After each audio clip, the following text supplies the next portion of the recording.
Hi, YouTube. I'm Kareem Zamir. Those are Seekers Galanti. This is Second Wake, episode 1 of year 2. Isn't that neat to do? Because then the algorithm will think that it's a new thing, but really it's just the same shit you've been watching, only you'll know because you're watching, but new people who search for Second Wake will go, I can jump in at episode 1, year 2, and I'll be like, gotcha, bitch. I also can't say the B word right there, because I'm in the first 5 minutes of YouTube. Oh well. Can't monetize me anyway. Ain't got enough followers. Moving on with my life. So, we are back after a 1 week hiatus. Yes, 1 week hiatus. Where Morgan has finally rejoined us.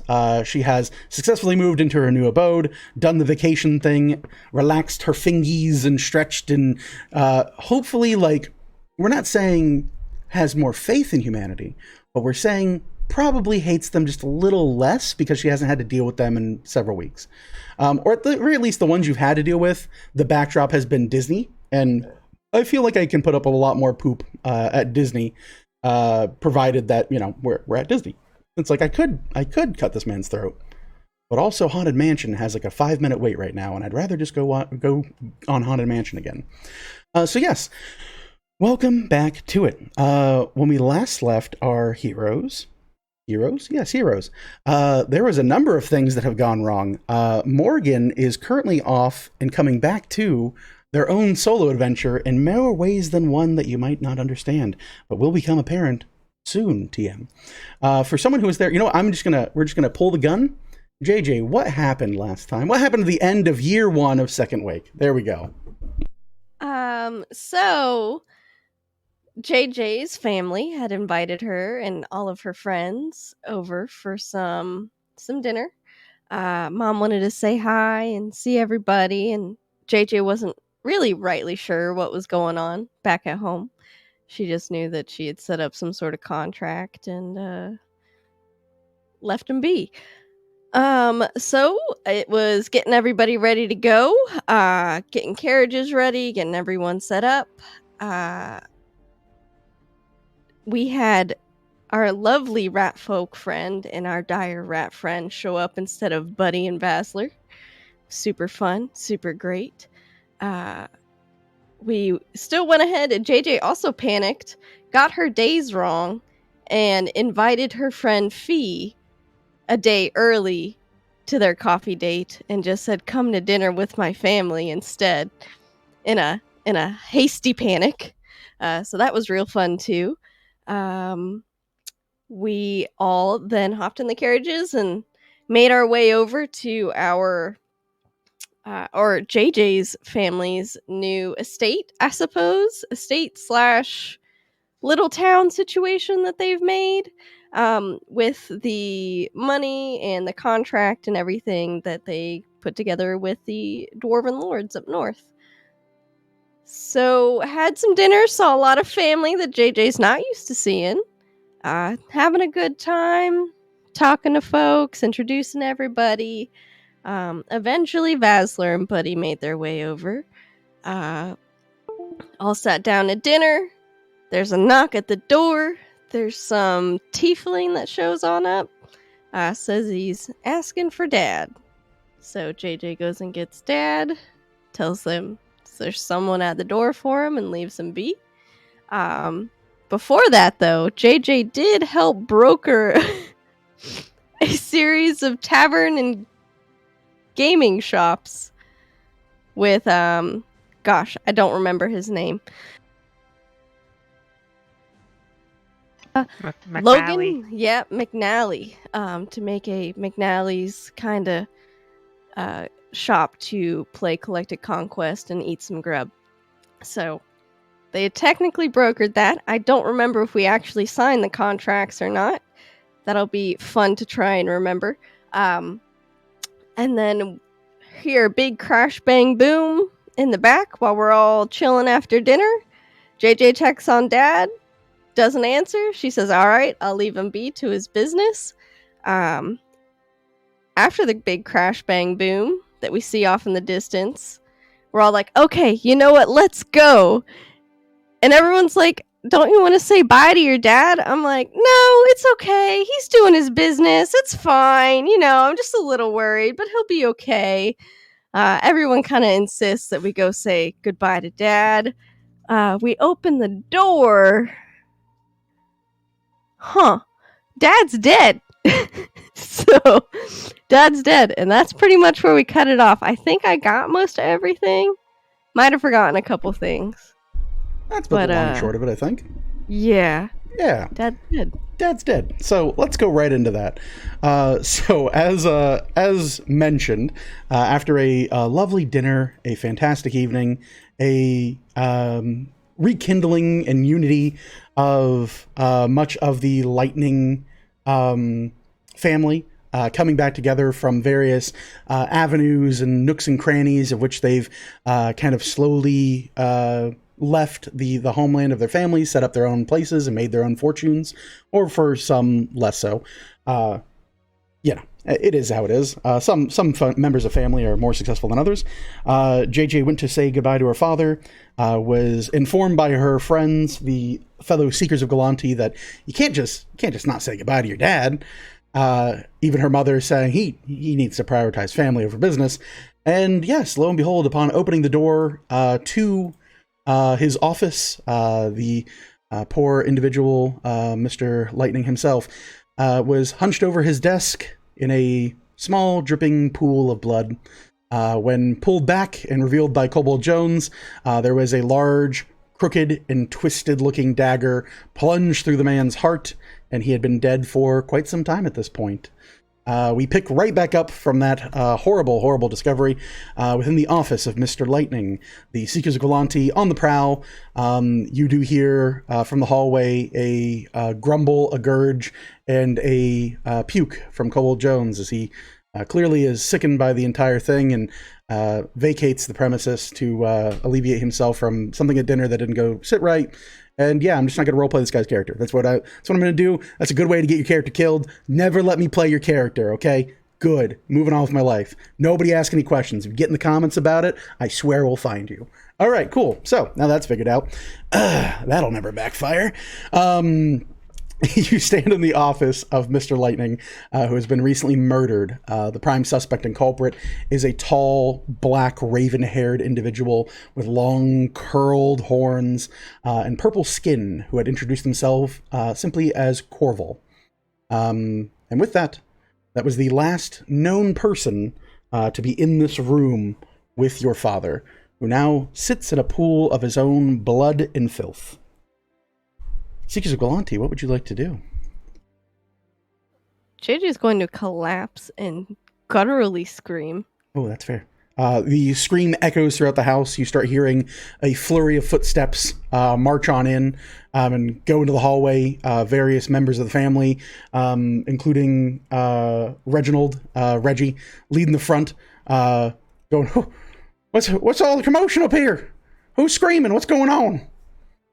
And you see many of the furred face shifters of the Lightning family all in this small kind of like coiled staircase that leads to the private office of Mr. Lightning.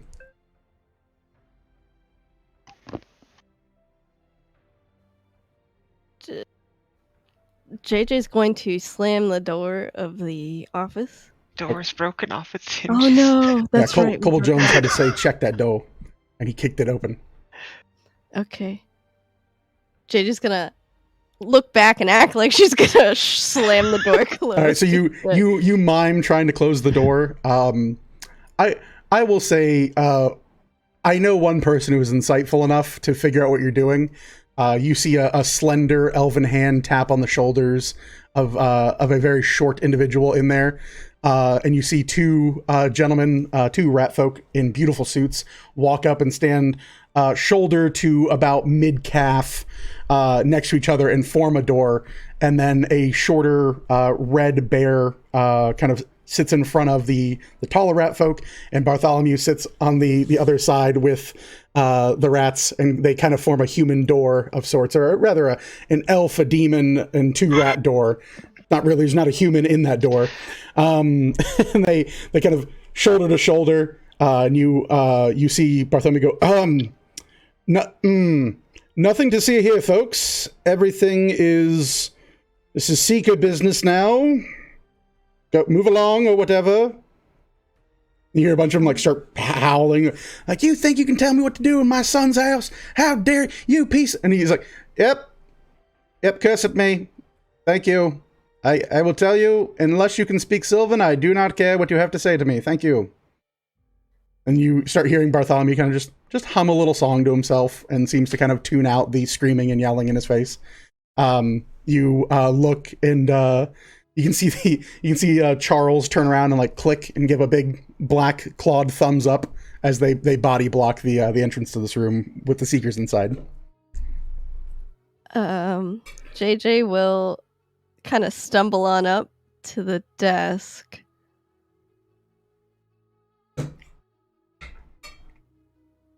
And she'll just snatch, I guess, like some random piece of paper. Sure. And start trying to at least roughly sketch what Corvo looks like. Okay. While looking at the dagger as well. Yeah, you look at your father, who is now leaned back in his chair fully, the hilt of this twisted blade slowly protruding out from the center, like the kind of offset placement of where his heart would be from center. The front of the desk, because he was hunched over, is actually not like soaked in blood, but there are drips that have come through. Very much from the curvature of the blade that is slowly like being kind of forced out and twisted from his body. This looks like someone had like a corkscrew and like not only stabbed your father, but then twisted the knife into him. It was probably not a very clean or quick death. But because of that, it has kind of prevented a full hemorrhage of blood spraying out of this man.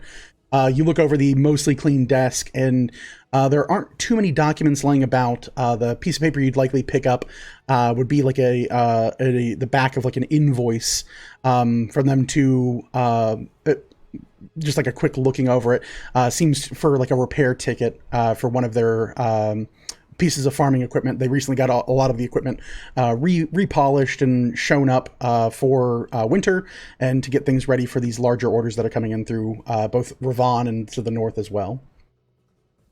But you do manage to sketch out a rough draft of this horned, purpled fellow. Okay, and then before removing the knife, she's gonna check if he feels colder than what he should be running. Sure. You reach out to him. Are you trained in medicine? No. He big dead, dog. Okay. In your professional medical opinion, he real dead. In my magical opinion, more than a minute. You would assume that at this point, there was kind of like when Kobold Jones on his way to the restroom would have told you that when he strengthened your dad up off the desk, he heard a little bit of popping sound because the early onset stages of rigor mortis are in fact setting in. In Kobold Jones's professional opinion, he's big dead. And then he's going to go to the shitter. Okay. What is there any sort of marking or design on the hilt of this dagger in particular? Actually, it looks as you kind of look it over and you're investigating it. You look, and the actual hilt of it seems to be a polished carved bone that has a strange looking of scrimshaw about it. And it seems to have a number of kind of like these indentations that fit the kind of shape and mold of what would be scimitars that are all kind of like up and down dancing across this. Okay, does it strike any sort of memory of like maybe a story or... You can go ahead and roll history only on the basis because you are a bard. Knowledge, I heard it in a bar once, is what we're rolling here. While you are rolling on that, is there anything else the remaining three of you in the room would like to do?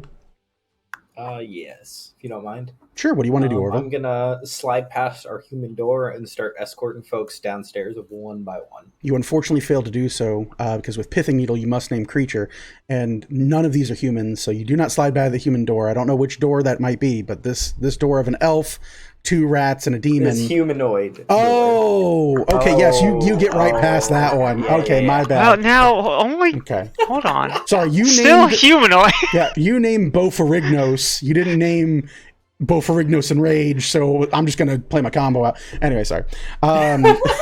Magic jokes. We got them. Small PSA. Go see Ghostbusters. The jokes are great. Moving right along. That's my PSA for the day. So yes, you slide past the door. You look across and you can see a number of like scared and like confused faces with people demanding answers. What do you want to do, Orville? Eeny, meeny, miny, mo. Let's get you downstairs and get you a seat. Oh, you're just picking a random person? Oh yeah. Okay.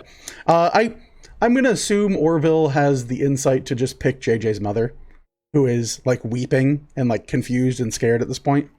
Yeah. Yeah, so you probably Okay. pick her. You're like, hey, let's all move down there. Go ahead and give me a persuasion check.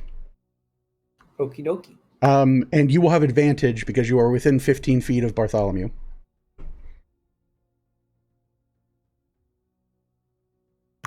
Well, we rolled a 5 and a 3, so that'll be a 5. A 5.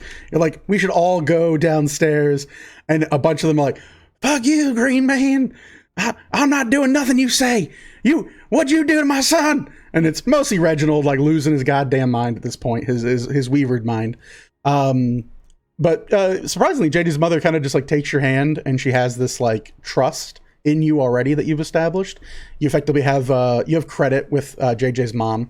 As anyone knows, when you have friends, you can earn credit with their parents, so they don't think you're a complete psychopath all the time. What's up, Karen? Anyway, moving on. So you manage to move down the stairs and kind of get her out of this situation. Some of the other family members kind of walk with you just because one of the heads of the household is going, so they ought to as well. But Reginald and Uncle Theodore kind of both stand there shoulder to shoulder, begrudgingly, lips upturned, going, I don't trust anything that's happening here. What's going on in there? Downstairs, can I locate Buddy's brother? Sure, yeah. You look around, and Iskarat is kind of like standing there with like the small bit of like the cooking staff that were hired on just for the night, and is like, we don't know what's going on. Yes, of course, everyone will be paid. It's just the right thing to do, of course. Turns, looks at you and goes, everything good? These folks need water and napkins, like nobody's business. Water and yesterday. Well, I must be divine because I'm going to turn water into wine. Let's go. Bottles, No. please. What? What? Water. Got I it. asked for water. You got it. And we'll go off and go like shoo the few wait staff in there. He's like, you had him water. Pitchers of water. And like they start bringing out like bright pitchers of cold water that has just kind of been like sitting in like small like meat coolers and the like just to keep it kind of cold for the evening. And they bring it out and set the table and bring out cups and glasses for folks. And he still brings out like toasted bread with like a little bit of like oil drizzle just as like a snack, and it's like, look at that, that's a delightful. Okay, well, I'm out of here. If you need me, just call. Okay. Yep. With that, I don't think there's much else Orville can do, so I'll have him go back on upstairs. All right, Celeste or Velithil, anything you guys want to do? And Yeah. while JJ is searching the desk or looking through the desk Mhm. and doing her sketch, Yeah. can you search the rest of the room? Just I don't know. I don't remember what the rest looked like. Sure, it's like a small This is- study. Very much so, kind of what I was gonna ask too. Oh, hell yeah. So the pair of Okay. you are gonna like turn the room. I wanted to define it a bit more though. That like I was looking for anything that looks like it's been recently like scuffled through or disturbed. Sure. So yeah, I would say working together, the pair of you would likely tap the check here. There wasn't like anything that's like been made to overtly look like it's been messed with or whatever. But you look it over, and as you guys are kind of like taking time, JJ's very slowly sketching out the depiction of this man. You hear Orville in the hallway kind of trying to get people away from the door and let people work. The pair of you kind of like look over the room. You notice, Celeste, in the room itself, there is a disturbed, like, so this is a very small, like, family office. It's got a large window that's kind of been opened and left hanging at this point. You assume to be the probably exit point for our would-be killer. And looking over the room, small bookshelf, a couple of collections of various documents that have been rolled and stamped and either inbound mail or outgoing, ready to be sent out in the morning. A number of like books and ledgers for like payroll, for supplies, things of that nature. All kind of like rudimentary things. You do notice on the wall, Celeste, that there is a portrait that has been like somewhat recently painted, probably in like the last 5 years, of the family Lightning, and it's very crudely made, but it actually seems to be kind of like very neatly done. JJ would know that it's something she made for her family, kind of like putting the family together, like early before her adventuring days. But it's been like moved and it's very off center, as if it's been like recently messed with. Pulling it back, you look and there's a small kind of like inlet to it. And it looks as if, as you kind of like once it over, it looks as if this probably would have been a place where denominations of coin would have been left. Probably like very basic things like, silver, copper, like day-to-day expenditures. In the like business sense, it's not so much like this is their entire savings, but it more has a feel that like this little spot would be like petty cash, like the basic stuff you'd probably like take with you if you need to go buy a part or something, or like there was a small business expense for the farm. Velithil, as you look at over the room, you find much of the same documents, ledgers. You start going through different paperwork. While JJ's looking over her father, you actually note on the desk, his bottom left drawer of his desk is just ever so slightly left open. As you peek down into it, you look and it's kind of been rifled through, and there's a lot of papers that have all been kind of like hastily either thrown in or pulled out.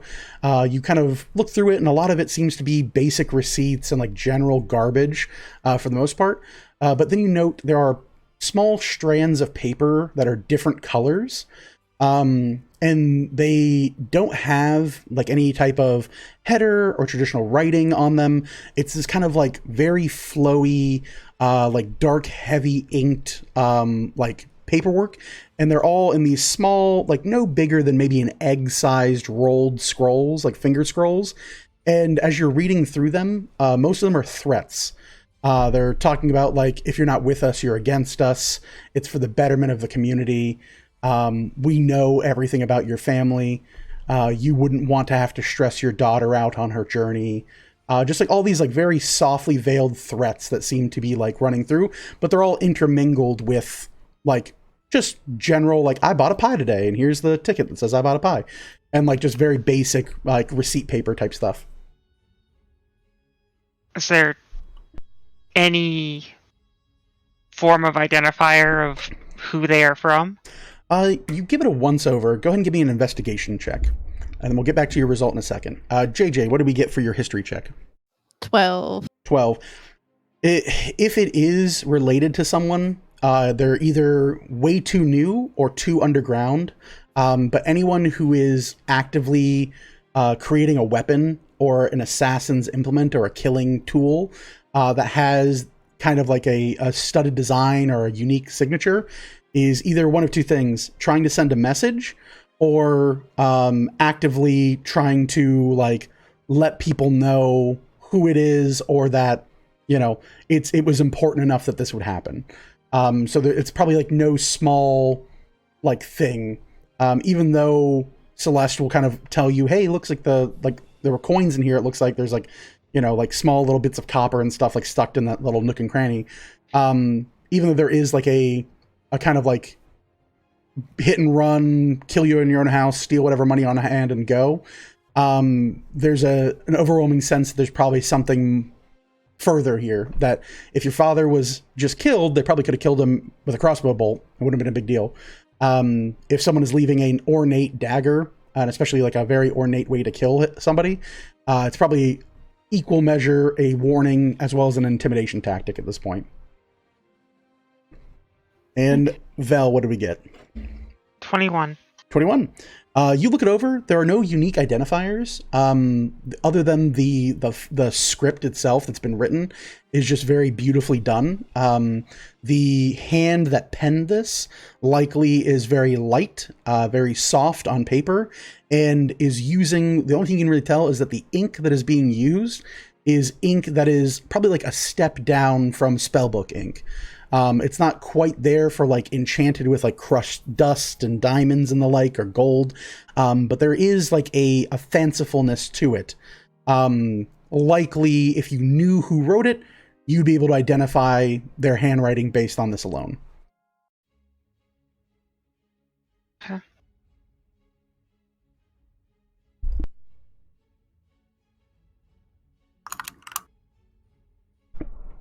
With that being said, Orville, you return up the stairs. You come back as everyone is done rifling through the room. JJ, your mom, most of the company is downstairs. I fetched some water and what napkins I could muster. I don't Okay. rightly know what else I could have done. That's perfectly fine, thank you.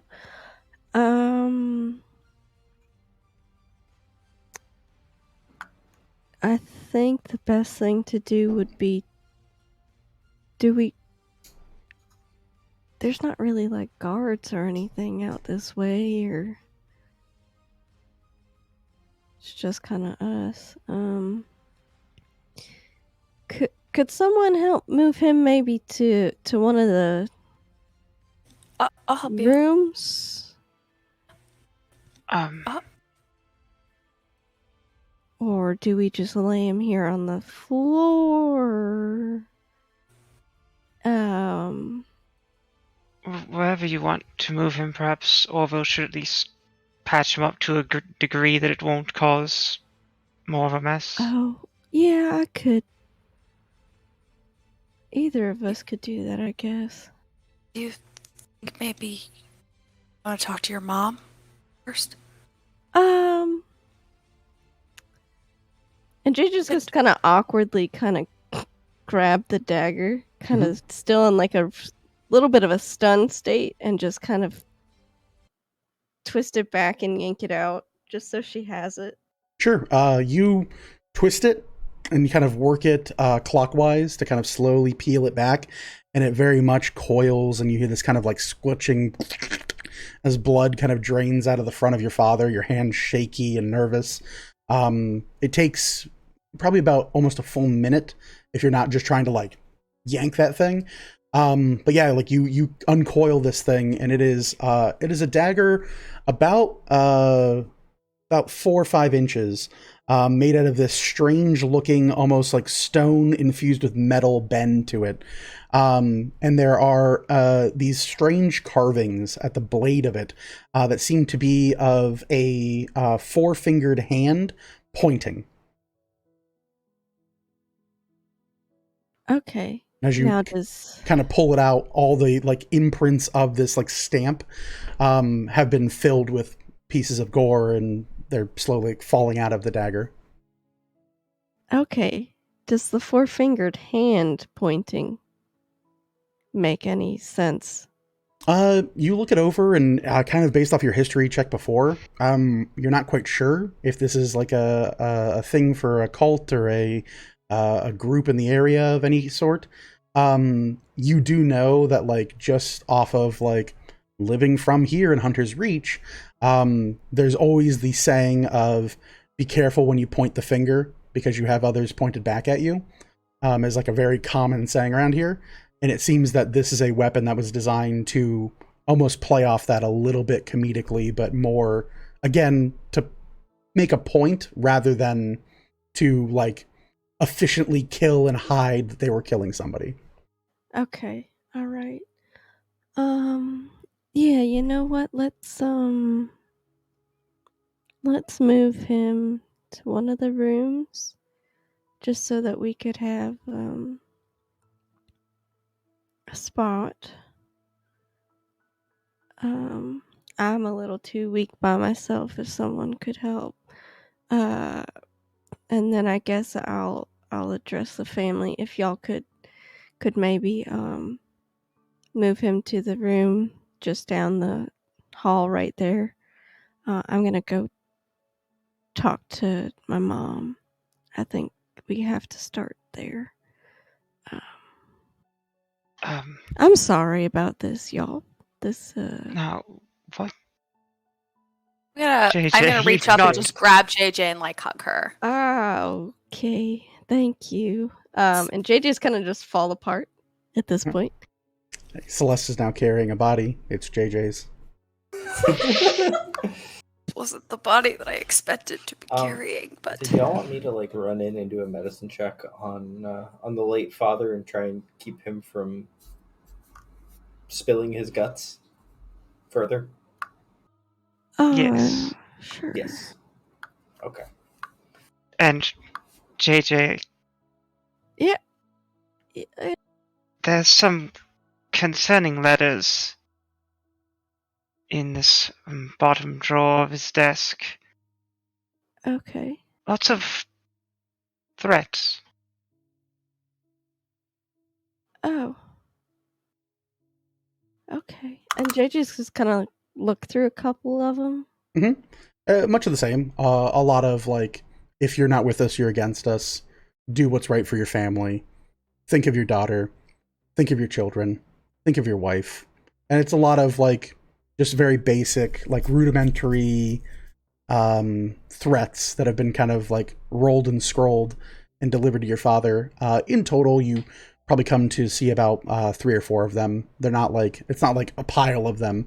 But again, you're with a 21 Vel picked out the important ones, and each one is kind of like, it's not even like talking about a subject. It's not even discussing a topic. It's literally just like, you know what's going to happen to you if you don't play, kind of thing. Like, it's all just straight up schoolyard intimidation type things. It's not anything as like a red letter saying like, if you don't meet us on this day at this time with this thing, we'll get you. It's literally just, we're going to get you. Like, we're going to find you. You know what you need to do, that kind of stuff. Does the handwriting seem familiar at all? You look it over. It doesn't match anything that you've seen. You kind of Vel likely to point out to you the expensive nature of the ink used, the fact that it's somebody with a lighter pen to hand. But yeah, overall, it just doesn't seem like a thing that would stick out. Thank you, Vel. JJ's just kind of stuff them in her hand along with her sketch, and I guess in her other hand's kind of like the dagger, kind of like holding it like this. Celeste propping you up behind. Orville, you get to the body? Yeah. Okay. Go ahead and give me a medicine check as you look him over. You got it.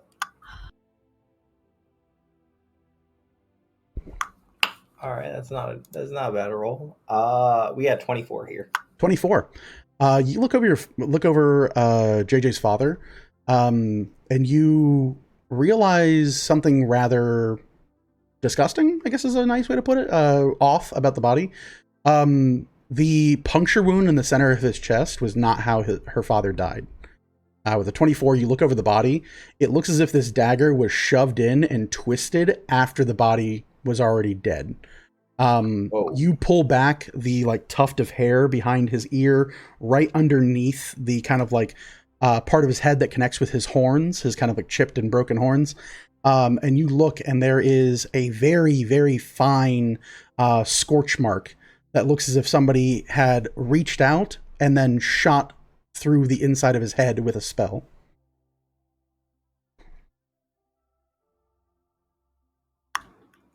Hey, Vel, I think you should see this. Come over here and look at this real quick. I'll go and take a look at where he's pointing to. Sure. You look over the area.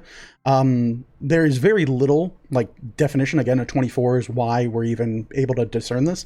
But yeah, looking it over, there's a small patch on the upper part of his head where you can see just a little bit of like a burn coil to it, as if energy was looking for a way to escape and then punctured out of the head of JJ's father.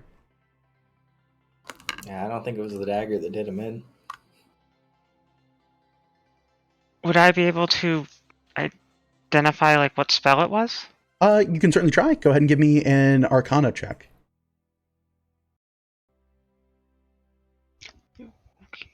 That is 19. 19. You look it over. There's a number of spells that, in your opinion, that could have an effect of energy being evoked upon a person, but many of them are not this focused, this specific.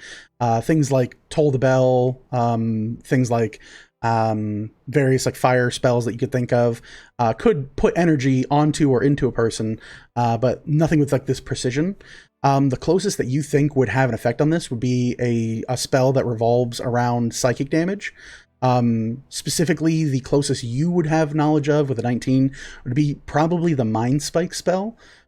Typically, it deals psychic damage, but you know that anyone who is able to kind of play with magic or twist it in a strange way might be able to make a more physical manifestation of a spell like that.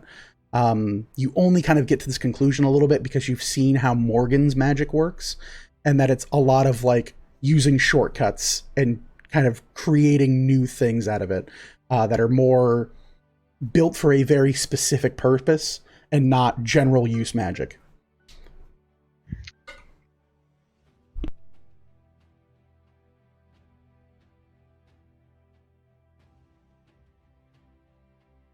I don't know if I'd get anything from it, as most spells that were on him would be gone at this point. I could try and identify the dagger or the body to see if I got any additional information, but this does seem like, well, not like a spell that I'm familiar with, but modified of a sort that I've seen. That means it's really powerful, huh, Val? I don't know about it, and you're pretty powerful, so. I don't know necessarily powerful, but altered, different from what I would expect from a Mind Spike. What? There are sorcerers who can change the energies weaved by certain spells.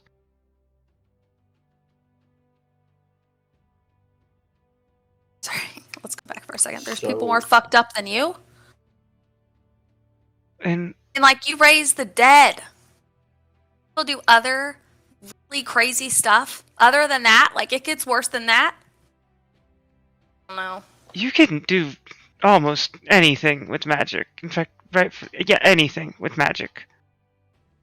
Especially the kinds that No, but, cause like, harm to not- people. I thought like raising the dead was like the worst you could do. You know, like, I mean, you're bringing things back from the dead. Like, it's worse. Bring Just- things back from I the mean- dead could be beautiful too. You No, for sure. you hear chiming in from the doorway, like this voice call out. Go, yeah, that's the worst kind of magic I've ever heard. Yeah, Mhm. let's go get some rope. Get rid of the witch. That's what I say. Yep. And then you hear like, we're supposed to be a door. He goes, oh right, sorry. Turns back around.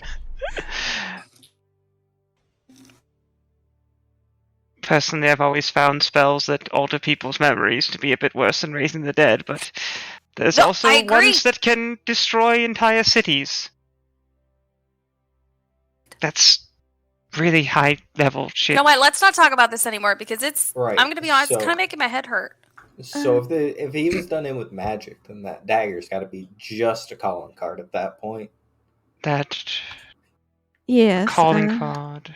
That's So there's a thing that folks say around here is careful where you're pointing the finger and who you're pointing it at. I really don't know what my parents have been up to aside from working. But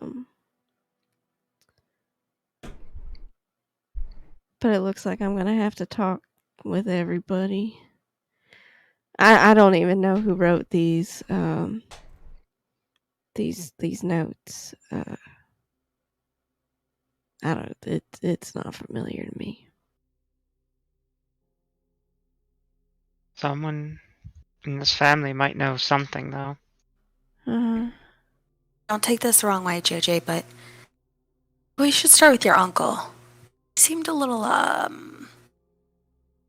sketchy, You know, lack of better words. he's always kind of been off, but I don't think he's ever been this kind of off. But I kind of want to talk to Ma first, see if she knows anything. 'Cause she might No, have, for sure. you know, she might have heard things here or there, and you know how moms can be sometimes. They know stuff. Oh, yeah. Oh, I'm sorry. That's okay. Your mom seems super nice, though. Like, Yeah, real nice.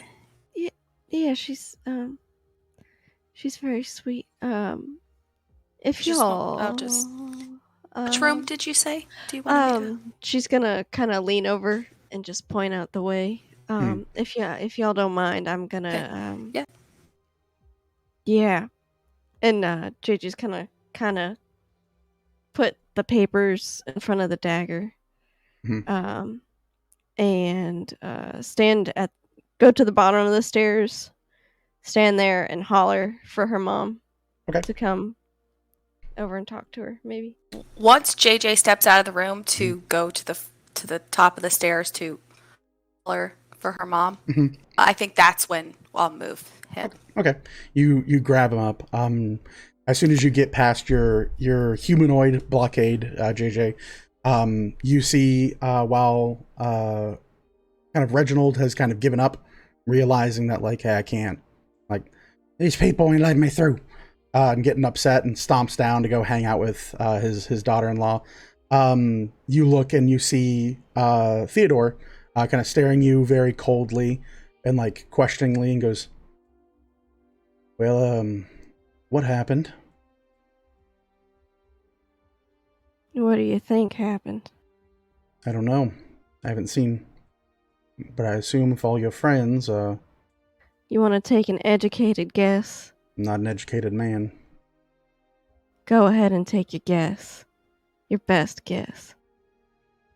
And you see like he like holds the front of his chest and like tries to hold it in, and as you kind of like give it to him a little proper, he does like shed tears, and then he turns and like looks to the wall and just slams his fist as hard as he can manage into the side of the wall, and just kind of like, as soon as Celeste comes out through with the body in her arms, kind of following up with that, he just like immediately slumps down against the wall and starts crying. Now, I hope and I pray to all the Weavers that none of y'all have anything to do with this. But if any of y'all know anything, y'all better spit it out. Now, I'm going to go talk to my mother and let her know what's going on. But I hope and I pray that y'all can, you know, maybe give us a little headway here. Now, if you'll excuse me, Uncle Theo. He's on the ground in a mess. But you head downstairs. Celeste, you make your way down with the body. Orville, Vel, anything you guys want to do while in the office?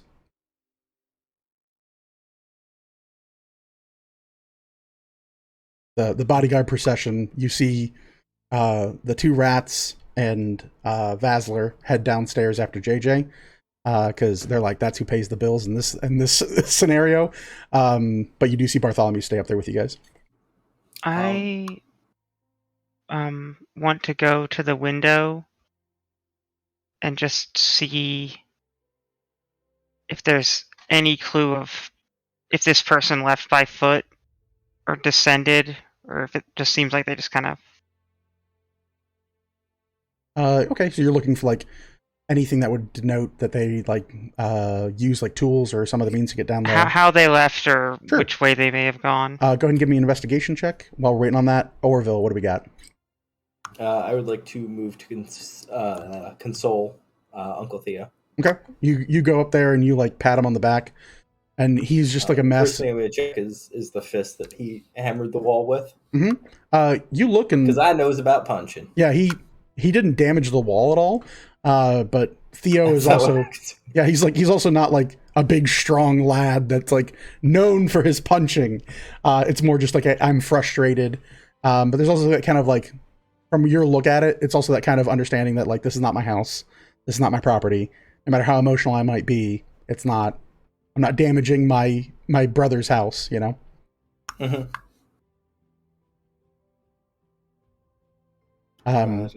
Yeah, I'm just gonna make sure his hand's okay, and then just pat him on the back and stand with him as long as he needs. Okay. Yeah, he'll start coming around in a few minutes, I'm sure. Vel, you look out the area. What do we get for an investigation check? 12. 12.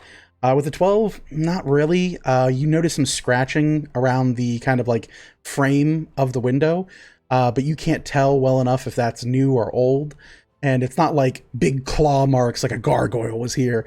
It's just like there's like it might just be from like the window catching enough times that has kind of like worn a groove into it. There's a couple of scuffs along the stone. You look around, there's no markings you can find of like tools or rope or anything of that sort being involved. And likely if somebody is able to utilize a spell in such a precise manner, they're more than likely also able to not leave a trail if they want to. And you kind of figure that as well. But with that, are you going to stay up in the office, Vel, or are you heading down?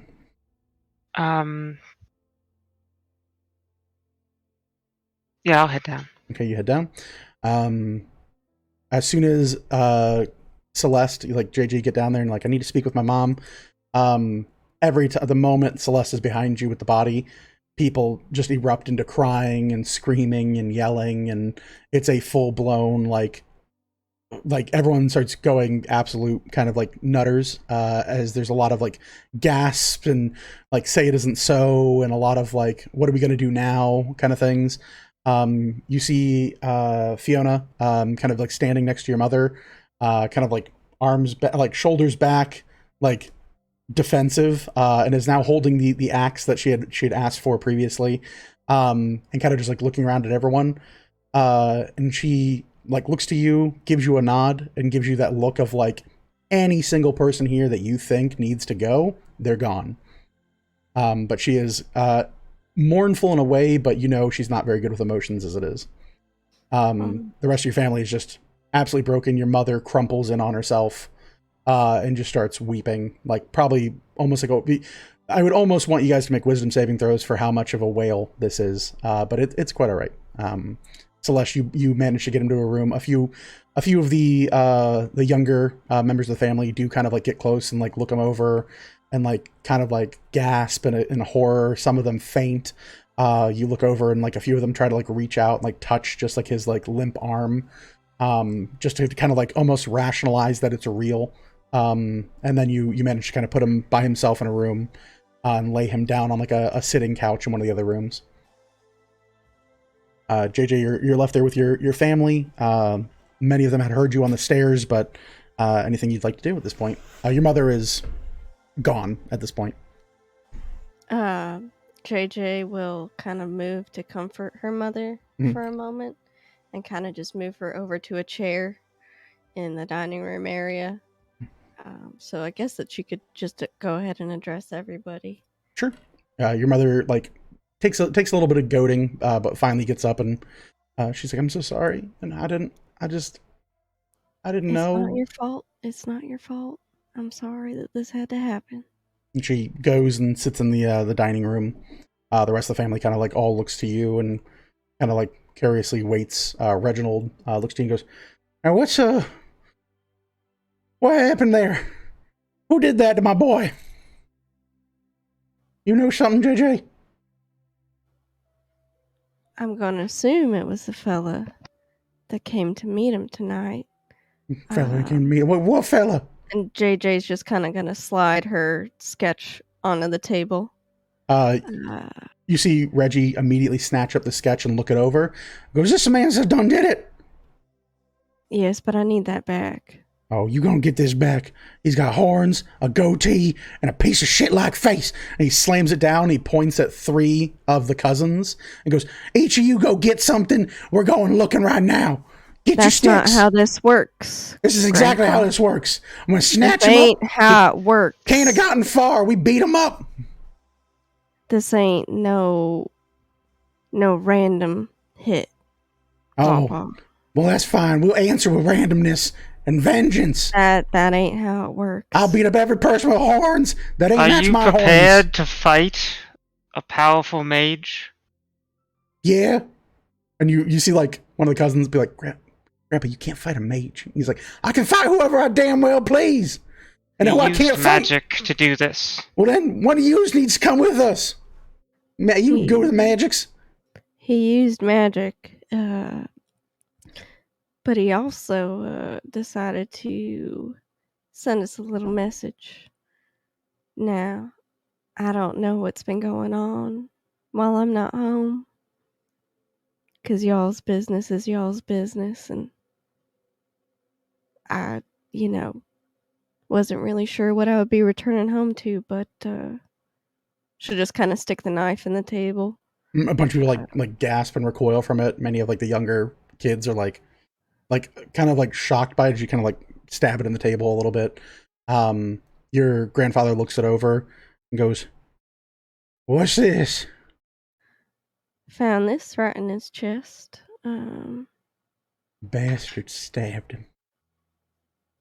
Does anyone look particularly like maybe they know something a little extra? Go ahead and give me just a regular insight check as you're kind of like reading the room a bit. Is McNally still here? McNally is still here. He's like you see him like on the other side of the table, and he was next to JJ's mother holding her hand until she was moved to the dining room. And is now like just like eyes wide open, like not crying because he doesn't have like a familial connection to the deceased, but is like shook. And most dwarves are very good about like, don't show the cards you're playing with, whatever. But there is like a massive panic going on in his eyes of like, what the fuck is going on? Why am I here? And it's just kind of this like, you get the feeling, especially for anyone who would have like seen while he was holding JJ's mother's hand, it was more for him than for her, as he, well, no familiar relationship, clearly had a lot of gold riding on a deal with this family. And now is like, I had a handshake agreement before dinner, and now my main investor for what was to be the most profitable venture of my career, my whole life, what would have made my family, the man is now dead. And is like shaking with like his fingers. Is just like grief stricken, but holding it in. What do we get, JJ? That's a 13. 13, you look over, and the room is dour. Many people are sad. They're freaked out. They don't know what's going on. It's pure, unabated chaos at this point. And many people don't seem to have a look of like, there's no one's twiddling a mustache and like rubbing their fingers together and waving rope that they're going to tie your mother to train tracks next. But there's just general grieving for the most part. Everyone who's here right now. We specifically look for the uncle and see what he looks like right now. He's up the stairs. Orville's patting him on the back and be like, "Hey man, it's okay." Okay. And you like what Orville's probably getting at this point is like, "My brother, what is it?" And he's like, and has his head in his hands. Orville, the thing you continue to hear is he's muttering to himself. You're good at perception. We won't need to roll it. He continues to mutter the phrase, "The wrong brother just died," to himself over and over and over again. Are you sure I hear that? Yeah. Okay. He 100% has gone into like the stages of grief where he believes fully that like he should have died way before his brother. Hey, buddy. What do you mean by that? He's like, he looks at you and just like big puffy eyes, big swollen nose. He's like, he's got a good family. His daughter's gonna be a god. He's got a business and a wife that loves him. My wife hates me. And he just starts crying and bemoaning that, like, if he could, he would die right this minute if his brother could live. And you feel like this like overwhelming presence next to you. And you look over, and shockingly, there's a small metallic bear next to you. He goes, so, hypothetically. No. Well, he said it. No. Come on. Never. Okay. But yes. I can't even believe you right now. Get out of my sight. He walks around the corner of the staircase. You see one metallic ear peeking out from the corner. Can you still see me? I'm just gonna ignore it. Okay, I think I'm safe. Hey, guy! Do you want to die? And you hear like once.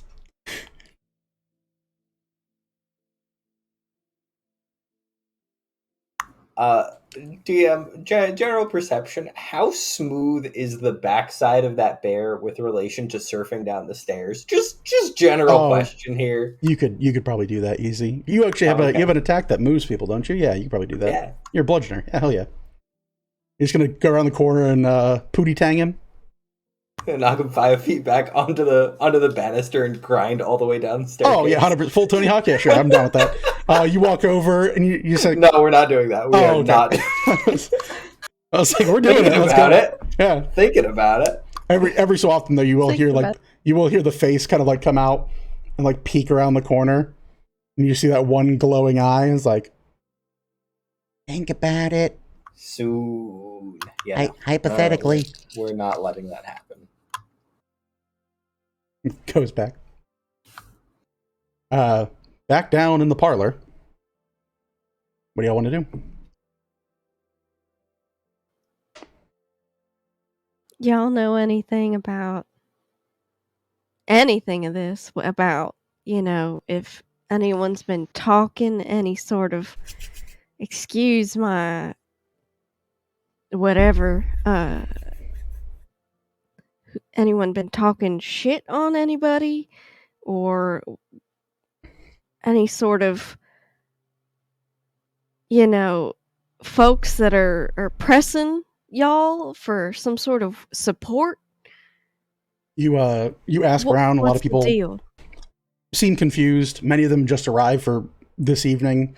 A few others that have been with the family for a couple of days, who are just arriving from out of town, don't really know heads or tails of what's going on.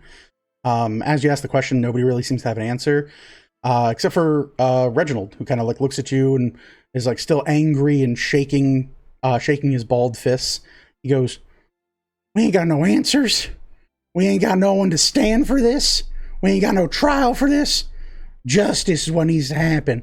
We're the richest family this little piece of land's ever seen, and clearly someone's jealous of it. They're jealous of the success your father, my son, had. We're gonna get them, every last one of them. There'll be no mercy from the coming storm." That ain't how this works, Pawpaw. This is how this family has worked for generations, damn it. Your father might have married a soft woman who didn't want to bring violence and resort to such things, but I'll be damned if my bloodline gets fucked on and we don't fuck back. Pawpaw, you want to sit down and shut your mouth? Give me an intimidation check against your grandfather.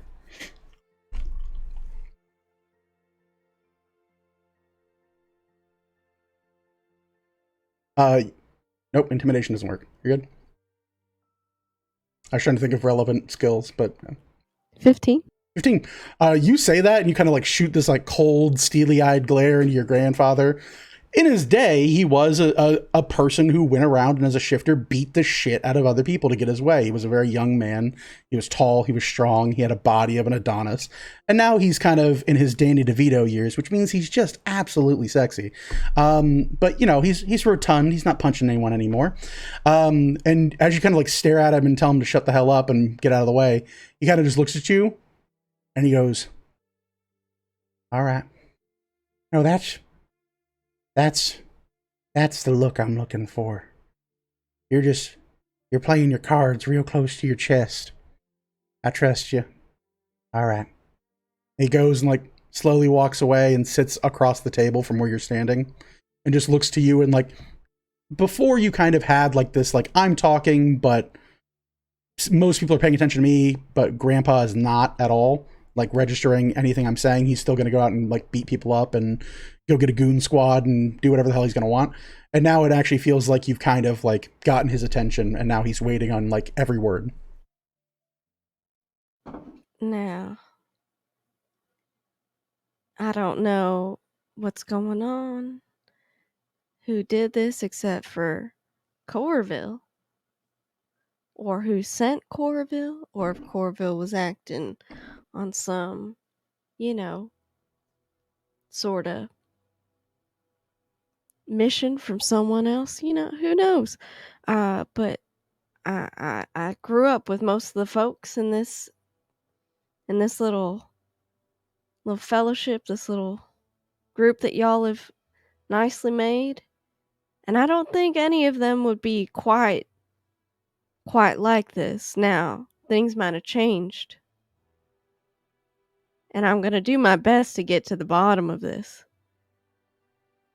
But if anyone knows anything, y'all gotta let me know. Maybe I gotta talk to the folks up north. Maybe they know something. But this ain't just some random hit. This is very targeted, very specific. Ain't nothing, you know, that can be solved with violence towards others randomly or hurting other people or hurting the community. That ain't worth it. But we gotta figure this out, y'all. You see all of them kind of like give you like a resounding nod. And they look for it at this point. I mean, they lost what they view as the head of the household. And you get the feeling at the end of this that many of them now view you very clearly as the head of the household. And they all kind of like nod in agreement. And they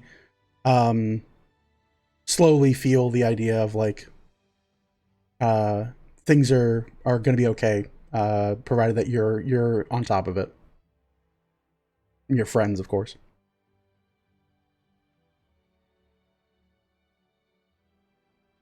There's gonna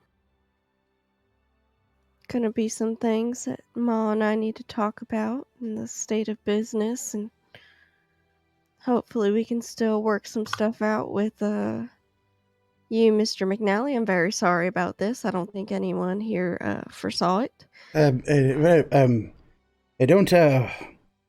think anything of it there, lass. It's your father, while clutching the purse strings, to say the least, in this new venture, was also a man that I wanted to do business with, truthfully. He had ambition, he had drive. He's a one in a million. I am desperately sorry for your loss, lass. I just, I don't know, don't worry about that. We'll figure it out in time. Your family has to come first. Yeah, we'll figure it out. We'll talk soon. Again, I do apologize, but now,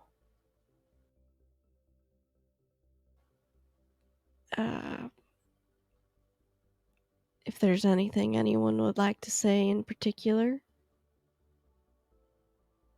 I think now would be the time. But if you know, if y'all could give maybe me and my mother and some time after we have some words and whatnot. We've got Paul laying and resting, for lack of a better term, in the other room. If you'd like to say any sort of goodbyes. But yeah, if there's anything anyone would like to say, please go ahead. Fling it out. They all kind of like look at you and slowly start making their way towards the room where his body's been left. Fiona kind of like looks to you and goes, my condolences, of course, and I'm really sorry. No, please, the if stress you, of everything, like I got my days mixed up, and I thought tomorrow Jay, was today, and she puts a if you hand on your need shoulder and shakes you a little bit, and she goes, if you apologize one more time for your father being murdered, I'm going to kill you. right, but Good. She like taps your back and she goes, it's okay to cry. not yet, but I appreciate it. Of course. I do understand if you need to get back home, the carriage is there. Hmm. You won't have to ride with Basler and Buddy this time. It's okay. She looks around and sees that you're with your party. She thinks it over and she goes, I'll stay a bit. It's not too late yet. I know you asked me to go explore things with you, but I'm not sure that that's really in the cards right now. Yeah, I'm gonna check the back and see that whatever monstrous asshole did this, they had to have left a trail of some kind. Yeah, don't go too far. It is, a bit more rural out there. I know you can handle yourself, but She kind of like puts this big heavy axe over her shoulder, and like walks for the front door and kind of turns to look back at you and go, "It's gonna be okay, JJ." Thanks, Okay. V. And Thank you, V. she nods and walks out the front door, and you hear this like, "Oh, hey, there's a tall drink of water. Are you of the family?" And you hear the door close from behind her. Jeez.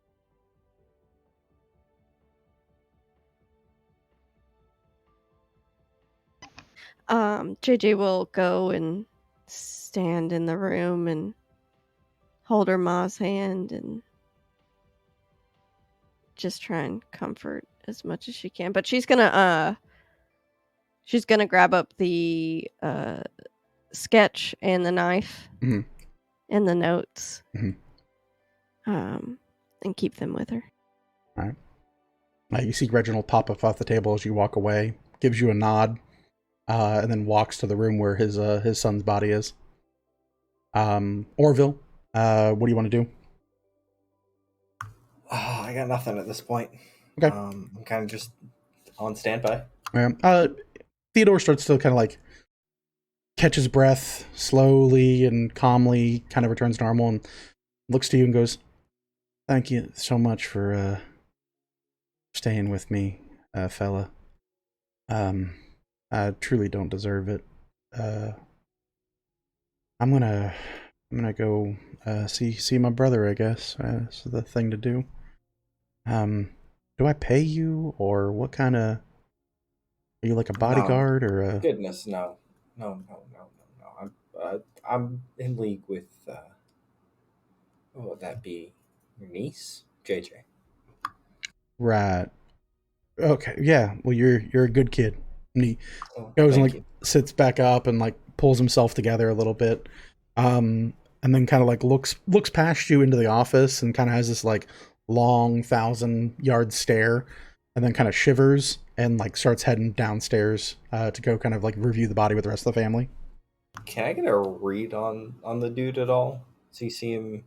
Does it seem honest, truthful, Sure. legitimate? Give me an insight check. Give me a jellies check. We're gonna check your jellies. No. What Total of a 7. We rolled a 3. I mean, to you, yeah. He feels very legitimate. Like no one can really tell anyone how to grieve, but crying, collapsing, being sad, trying to self-isolate a bit. You do look that as he walks down the stairs, you see Basler turn this little bear head, kind of be like, and kind of just slowly, like, ever so slightly, just kind of like follow behind him. Can I attempt to grab him by the ear and drag him back upstairs? Oh yeah, you grab him and like you see the legs walking forward on the stairs, but since he can't feel the bear, you're just kind of like, this thing's going real slow indeed. And then slowly like reaches up and touches your hand and goes, hey, what the and turns around and goes, oh, hey guy, I didn't see you there. Because I didn't see it there because you told me. What's up? No, you got your hooks deep enough in this family. You let that man grieve in peace. I have like a hook in this family. And a potential other hook. Plenty. No. Well, no. Well, okay. You let go of that potential. Well, like 2 potential, maybe 3. You let go of all of those. I feel like you keep it in the family, and you've only like I'm fairly sure like you keep it in the can, and then the can goes for a tumble down all these long stairs. I wouldn't do that if I were you. Whatever's in the can is nice and shaken. I feel like you're threatening me a little bit. I don't appreciate it. And I don't appreciate you trying to make deals with the grieving. I'm not technically making deals. I'm trying to make them indebted to me so that then the whole family will worship me as their one true kind of like guy to call. Like I want them to be like, I know a guy, but I'm the guy. And then when their kids are like, oh, I would sell my soul, I can be like, hello, how you doing? I'm your friendly familial demon, that's what's up, If you want to establish yourself as a familial demon, you can do it when the entire family is not stricken by grief. But that's like the best time to do it. That is blatantly dishonest. Like scene of an accident. Yeah, look, you grow your regular people food when the sun is out. This is my son. Well, technically, it's that guy Reggie's son, but like I could not ask for a better opportunity for grieving people that are ready to potentially. Okay, I want to remind you, I only met you guys during a moment of grief. It really has worked out very profitably for me, and overall, I think this would also work out very well. Do you think it would continue to work out well with your standing in JJ being jeopardized as such? No, I think I'm pretty good on that one. I got a lot of good faith with her. Me and that elf guy cleared out those people that jumped her in an alleyway. Totally good. So I feel like I've got like an oopsie-diddles token. I got like a ticket. I got like. And you might just want to hold on to that. Oh, I could use it a little bit longer. No, I think I could use it. I think I could. Hey, do you need anything, man? You seem a little high strung. Yeah, I need you to come with me right now. I'm just gonna carry him up the stairs. I'll trade your soul for it. So you see, like kicking around. You can't really lift him up the stairs. He's like a half-ton teddy bear, but you kind of like lift him like one step at a time. It's like, this is really ineffective. I can just walk. So can you just put me down? Like, and you're like, like every strongman competition, you're like groaning, veins are popping out of your head. But yeah, you get back upstairs to the office is where you're going. Yeah. He looks you over and he's like, great. Now you and me are gonna guard this door. That sucks. I don't want to do it. Neither do I. But we're here. Can I get make the most of it? Can Charles do this? No. How about Templeton? Also no. They could join us. Nah, that's not great. No. Okay. Well, I guess it's us. I feel like you're babysitting me a little bit. I'm not a baby.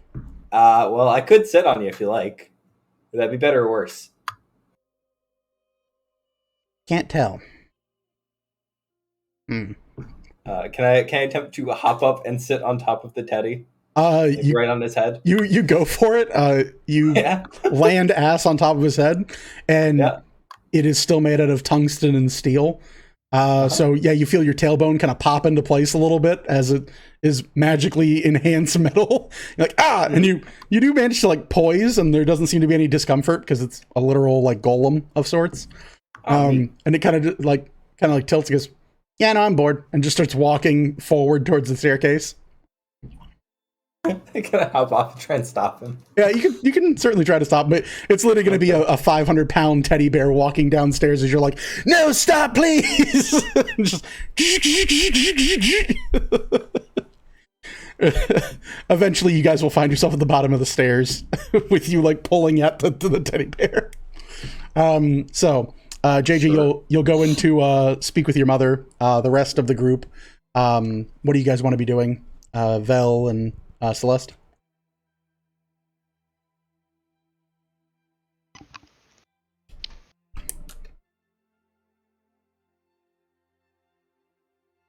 I think I need to ask JJ if I can borrow the picture the sketch that she drew. Just kind of go around to everybody who I know would have been on the farm. Mm-hmm. So within like the last week, and ask if they have ever seen this guy here before tonight. Sure. You go there. JJ, are you letting that sketch go? I need this back, Celeste. I'll definitely get back to you. Okay. And JJ will hand her the sketch. Okay. Vel? JJ, Yes, comes ma'am. to my mind that we should, when you're ready, talk to the person who likely received the mail for the house. Iska may be able to point us in the direction of whoever was the delivery man for those messages. Mm-hmm. It's a good idea. Yeah, let me just speak to Ma real quick, and should we talk? Do I talk to her first, or do I talk to Iskarot first? Talk to your mother first. Just Okay. go ahead. Okay. And JJ will continue to go and find her ma. Your mom's sitting there in the dining room. You look at it, and there's a number of people trying to console her. She's a wreck. Like people are talking at her, not with her. And she doesn't really have like any type of way to seem to find center. Even Isker is kind of like at her shoulder, like switching out like warm towels for her and like making sure her water's full, and she continues to kind of like push back against a couple of the people, but does seem to kind of like allow her butler of sorts to kind of like be there to console her. When he sees you, he like points to you and like points at her and like, let's trade places kind of thing. And yeah, you manage to get in there. She leans very heavily into you and is just a weeping mess. She's gonna shoo everyone else off as well. The family at this point listens to what you have to say, so they go off. Isker looks to you and goes, "Do you want me to? Do you need anything?" Could you go talk to Miss Vel? Miss Vel, Yeah, is it the tall, muscular one, or the one with the cut in her head, or the nice elven lady. Oh, of course, yes. You're wizard, of course. Yes, our wizard. Thank you. Yes. Yes, if you could go speak with her, that would be wonderful. Actually, of course. Thank you for all your assistance. Happy to oblige. And goes and like leaves the dinner room and walks up, and JJ, you're left alone with you and your mom.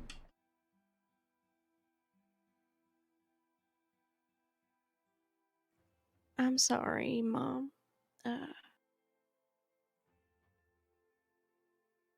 And she's just gonna kind of hug her and pat her back and have that alone time. Yeah. Makes sense. You and your mother will spend the next probably half hour to an hour just grieving at this point. Isker closes the door to the dining hall and arrives before Celeste and Velithil. He goes, they're going to be a minute. This has honestly gone disastrous for what was supposed to be quite a pleasant evening. I was told to speak with you, Velethil. Yes, we found some more disturbing mail in the bottom drawer of the desk in the office. Oh, yes, the And, threats. Yes. Yes. Do you know where those came from? What the delivery person appeared as? Oh, goodness. The first one came from a rather homely-looking child. The second one from a rather drunkard of a man. And the third one, oh, goodness, I believe they reeked of some type of paw or something. All very messy, disgusting people seem to have ferried those little messages. Mostly They're written- schoolyard threats. True. Vague, indeed, but as we stand here with a murder, such things need to be accounted for. Oh, yes, they could possibly be the murderer. Yes, I believe the master of the house had spoken a bit. Oh goodness, something about northern influences of his business, wanting more and more from him and his family. He lamented about it quite often when I would bring him his tea. Didn't want to trouble the missus of the house with it, but had always assured me, at least, that it was just what is the term? Muscling in on business. Just intimidation because they know that they had money to invest and rather things of that sort. Yes.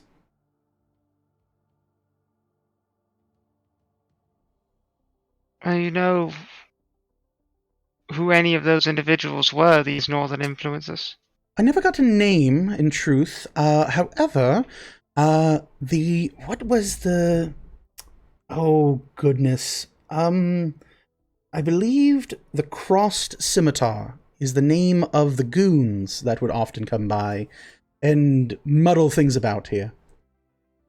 It's, rather unsavory lot that would often show up on the property, and we'd have to call the local, I believe they're called the boys, to go shoo them off the property. Mostly harmless, but I believe they handle trade disputes or something rather. They claim to own the road to the north. But the master of house had always, of course, given them the business because they are a bunch of nobody losers. His words, not mine, obviously. I would call them charlatans. Yes. Can I do a history check on that group? Sure.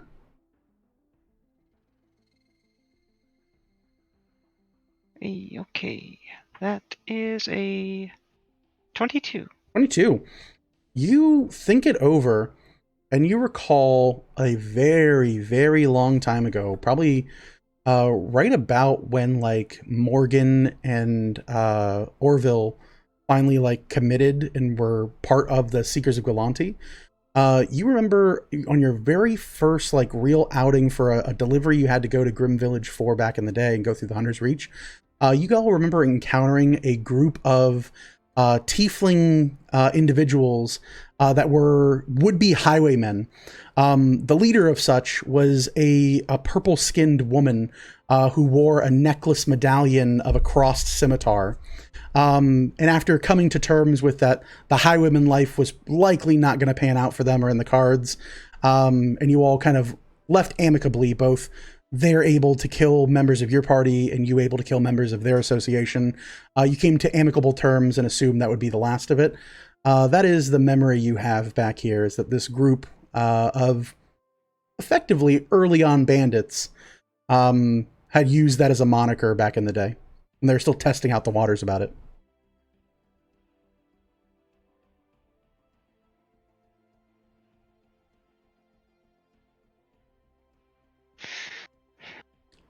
And with that, I think it's good time for a 10-minute break, folks. We'll see you when we get back with more Second Wake. Wham bam, thank you, ma'am, and we are back a little bit early. You know, people want to keep going. People want to play the game. It's like they're invested or something. I don't know. But we thank you for rejoining us after the break here on Second Wake, live on Twitch and probably on YouTube. I'm still Kareem Zamir. Those are the Seekers. This is Second Wake. Yay! And you are level 20 characters sticking with us after the break. When we last left for break, there were a number of very involved and nefarious things that had come to light in the recent death of Mr. Lightning. JJ now consoling her mother, and Celeste and Velithil having an interrogation of sorts, but not really, with the butler, because the butler always knows. We have to get... I have to kill a player off, so one of you can roll Columbo, and then we'll solve this lickety-split. But while we have this very curious scene playing out before us, a different sort of thing is happening far, far away. Not a galaxy or not another plane, but in the dead of the night this evening. Rain begins to slowly precipitate down from the heavens across the empty streets. A lone individual rushes down the various avenues, byways, and, main forays of the street, northward, being told and informed that her friends had escaped the evening. The only folks in this world or the other that she could truly trust to save or prevent what horrible fate she has now befallen and come into contact with herself. Clutching your arm, Morgan, you make way through the northern gate in search of JJ's family farm. You can feel the feeling of your fingers slowly dissipating. You feel the heat of your body emanating and radiating forward. A cold sweat washes across your brow, and you feel a sickly, quite vividly poisonous feeling course through your very veins with every pump of your heart, which, for as much adrenaline coursing through you, seems eerily slow in this instance. You rush, dash, and dash again, trying for anything you might do to get there just a minute or two quicker. The rain begins to make the road slick, and you start hearing the echoes of your own feet carry you further and more, closer to hopeful salvation. It has been a long night. You have, over the last few days now, worked to forward a goal that is yours and yours alone to know. Should you share that with your would-be companions, that is, of course, up to you, but only you truly know what happened this evening. And as you rush forward, feeling that cold, almost alien feeling begin to protrude and move through your body, you come into view of an old-looking home that has now been refurbished into a small miniature mansion. A woman, Strad and Clyde in a long evening gown with a axe over her shoulder, stands just outside the front porch and looks at you in the blistering rain. She calls out to you with a pointed finger and goes, "Hey, you there, in the cloak. Who are you?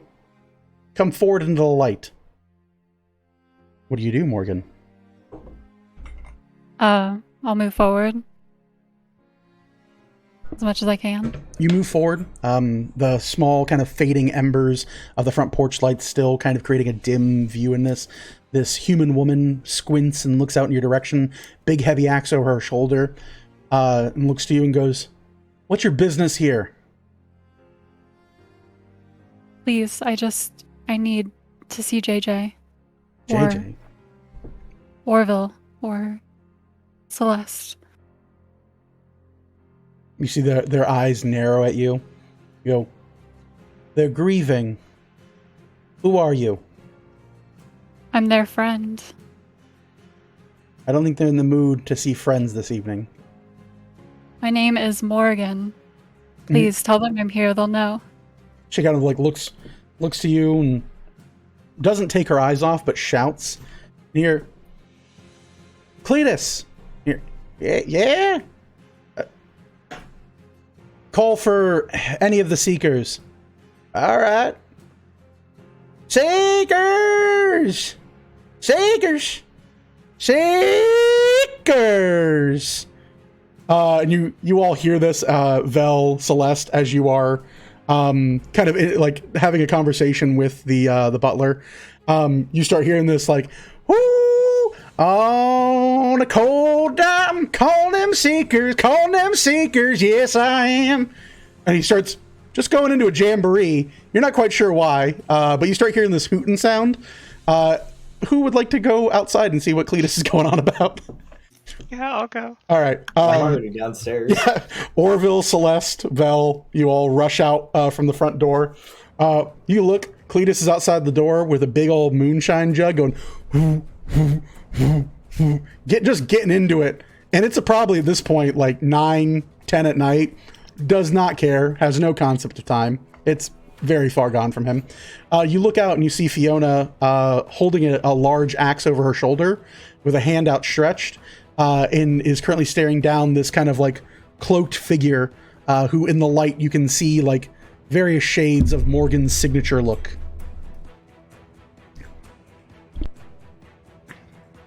Morgan? How nice of you to join us, Morgan. You hear Fiona call out and go, "You know this person?" Yeah, she's with us. You can let her be. All right. And she kind of like turns and like looks and she goes, "You can go." Thanks. Mm-hmm. And she like just nervously seems like still like fiddling with the hem of her axe. You walk past Fiona and there's a moment where she looks to you and there's like a very curious like look and she turns and stares at you as you walk by. You all watch as Morgan approaches out of the cover of darkness and looks to you all. You see a shine in one of her hands, this kind of like almost reflection of light across her fingers. And as she kind of looks up to you from the hood of her cloak pulled up tight, in this kind of like run as there is a light precipitation raining down, you see 2 long lines of what appear to be almost like drips of mercury coming out from the front of her eyes down her cheeks. I'm just gonna go like, what's that? Oh, you go to touch it? Yeah. As you kind of like reach your finger forward, you see her tears peel from her face into a blade and stab your finger, and then retreats into her eye. You suffer 7 points of piercing damage.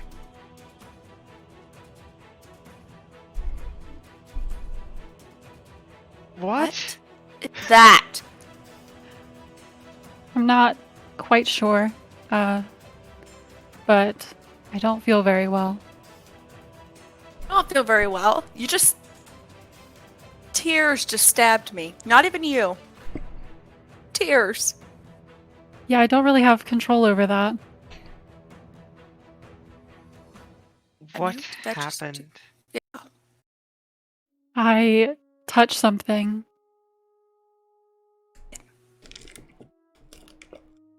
Some What of this. sort of something? It seems like it touched you back as well.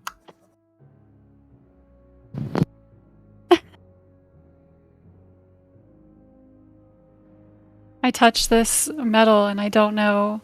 It burns and I feel cold at the same time.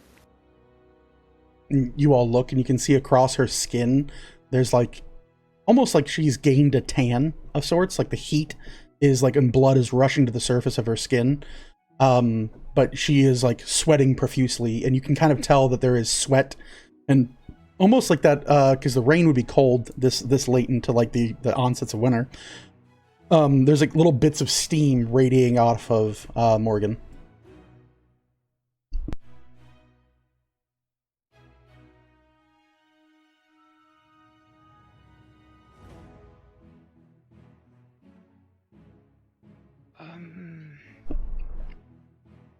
Is there anywhere we can touch you to try and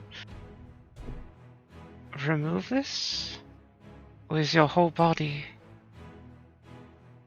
I don't know if you can remove it, but We Yeah. have restoration magics. I can remove curse. If it's a curse. I think it's more poisoning me. Oh, I can do that. Or we'll just dust off his hands and attempt to physician's touch on Sure. Morgan. Morgan, go ahead and give me a charisma saving throw. Okay.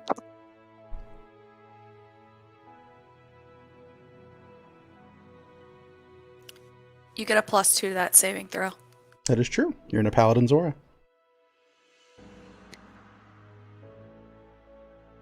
But I think it's disadvantage, right? It is, because you're poisoned.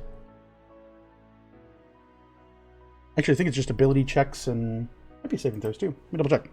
It's been a while. Ability checks and attack rolls. Yeah, so you can still make your saving throws as normal. Okay, cool. So that's a total of 10. 10. Orville, you reach out, your fingers kind of lightly glow and dance, and then you see a flash of silver kind of go across your vision. Morgan, I need you to make me an attack roll against Orville. You hear a snapping sound and a twitch as she kind of like leans into her right shoulder a bit. Her right hand comes free of her cloak, and you just see for a moment a streak of silver crest across the front of you. That's just a straight roll. Straight like roll. for a disadvantage, but Yeah, normally it would be disadvantage, but it's technically a surprise action. A straight roll.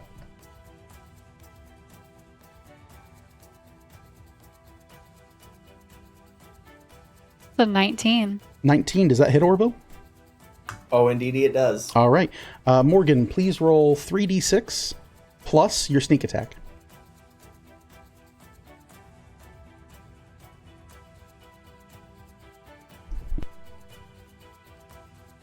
Orville, do you have any natural resistances to poison?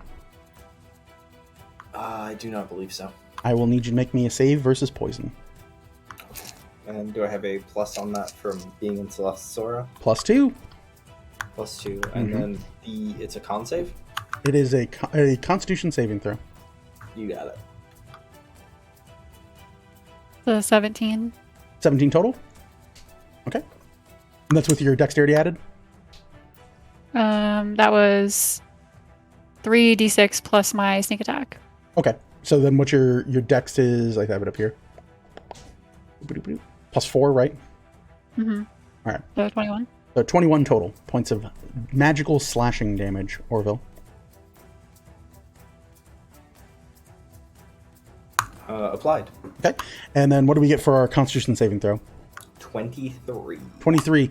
You watch, and in a flash, her hand jolts up like a springed trap. A claw, her fingers trail across the sides of your face, and you have this horrible looking mark just cut into the front of your face. Blood streaks out across this, and for a moment, you see one of her fingers kind of is almost bending like a liquid, and then snaps back into place. There's a moment where it seems to try to go into your bloodstream, and Morgan kind of shakily, and there's the kind of her eyes are shaking at this point, not really in control of her arm in this instance. And you see her hand almost looks as if you dipped it in mercury. There's this glinting of silver, but each of her fingers on her right hand looks as if you kind of just dipped it right in there, and it's up to about mid past knuckle, and they're a brilliant mercury and silver, and they kind of twist and move a little bit throughout her fingertips. It's like a shimmer effect almost. Uh-huh. Can I just ask if that other girl is watching us? You look, and there is white knuckled grip. You peer over your shoulder, and there's a white knuckled grip on her axe. And she looks at you, and the moment you meet eye contact, she yells and she goes, "Thief!" Goes, "What have you done?" And she walks forward and pulls her axe off her shoulder and now brandishes it against you.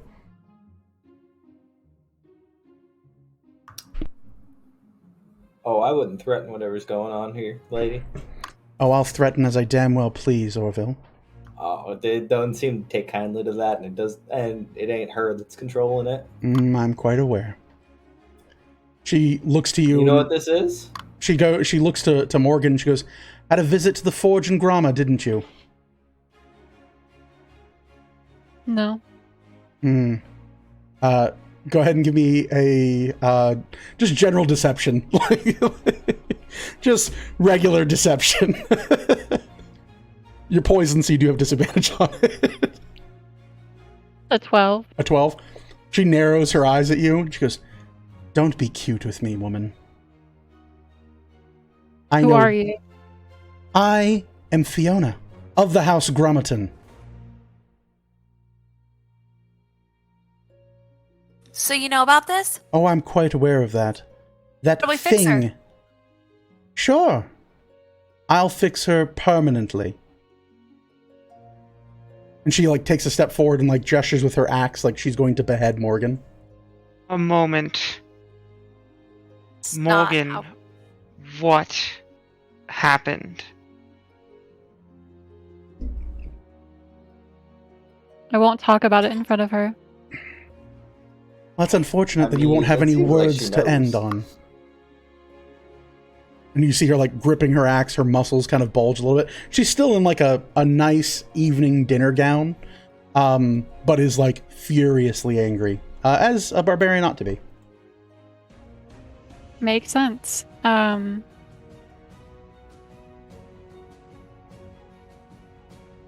made a mistake.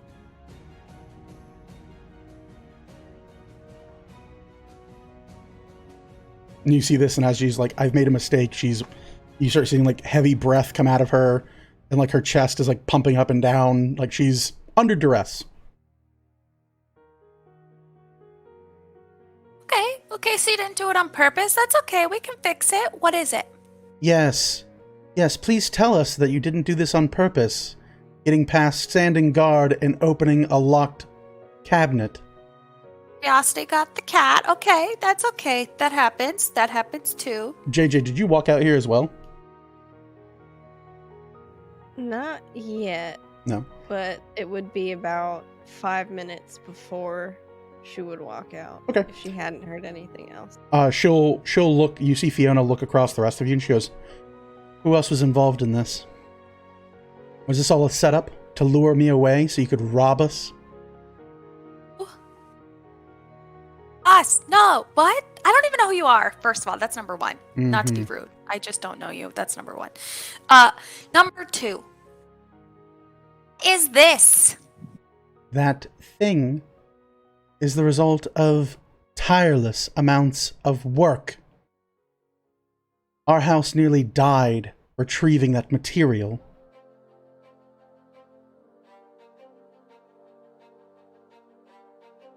Why? And she looks to Want you, this? and she goes, "Oh, I'm sorry. I forget you are new to town.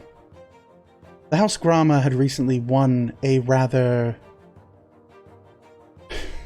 dangerous availability to pass through the Smoke Watch and seek out what could be found through Artnum. What we found was an abandoned mine possessed by a number of terrible things. And my fellow brothers and sisters at arms risked all they had to bring back this material, which we have now worked with our smiths tirelessly and in secret to weaponize and truly make worth of elemental quicksilver.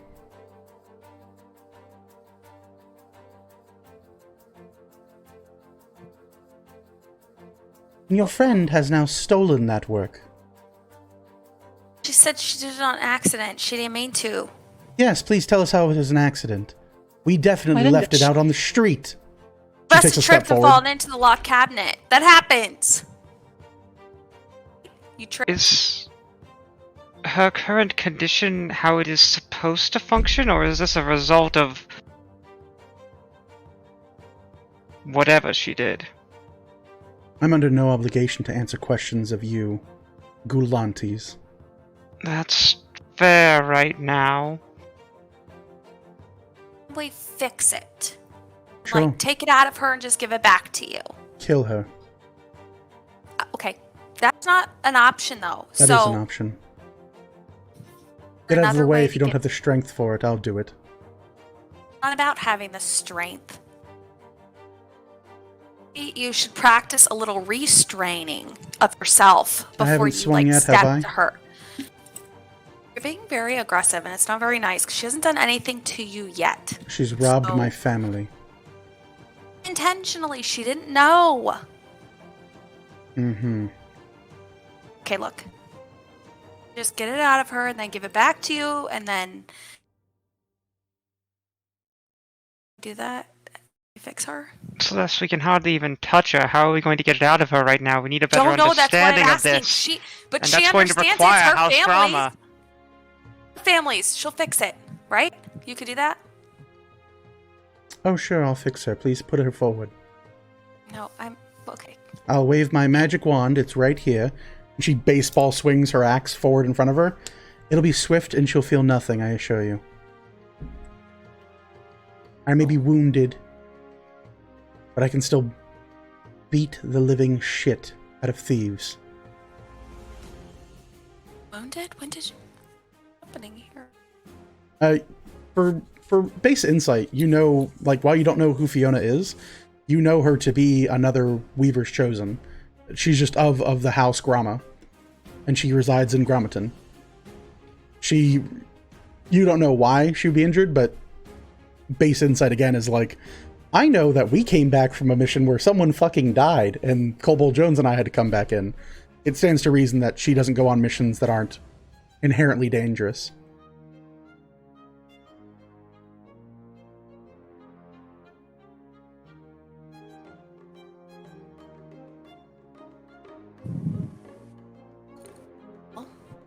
Guess we'll have to find a different way. I'll grant you a precious few minutes, because I'm friends with Jay. But I won't afford any further than that for a thief. More so those who seek to shelter a thief. Killed JJ's friend on the same night that her father was murdered? You would do that to her? I would do whatever it takes for my family. It's nothing personal. Morgan, if you want us to find an answer for this, you need to give us something to work with here. I Because don't she's know not what going to the- let you out of your sight, out of her sight. I don't know what it is. I wasn't told what it is. I touched it as I was informed that I would have to, and now this is what has happened. Who informed you you would have to? You see Fiona lean forward, like adamantly waiting for an answer on this one. I'm just gonna look at Vel and not shake my head or anything, just stare at her.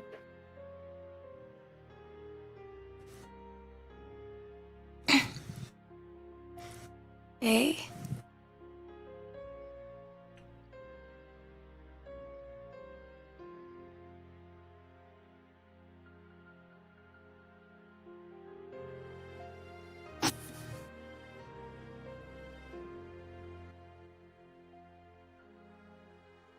You don't know what it is. Establish that, right? Okay, great. Perfect. It's a material from Ardenham. We were told It's- as much. Let's just throw everything at angry. her. Angry. It almost went into Orville. I could try restraining her and seeing if that would prevent it from acting, so that we could try to cast other removals upon her.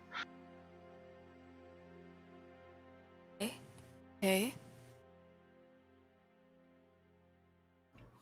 I think that's a pretty good shot at it. You can start there. Maybe I can wield some of what the Weavers granted me and pull it off. I just don't want this thing spreading. I don't think it'll spread far. Shoot a glance to Fiona. Not more than I can reach. Let's see.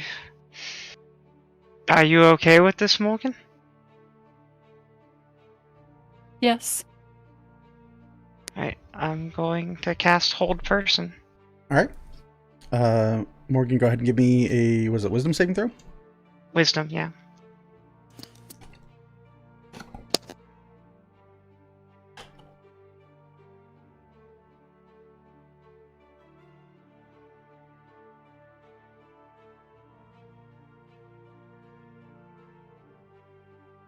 $17. Fails to take hold. You reach out to it. And you see this kind of like flash and twitch of Morgan. She continues to move and shake and heave a bit and has like shortness of breath.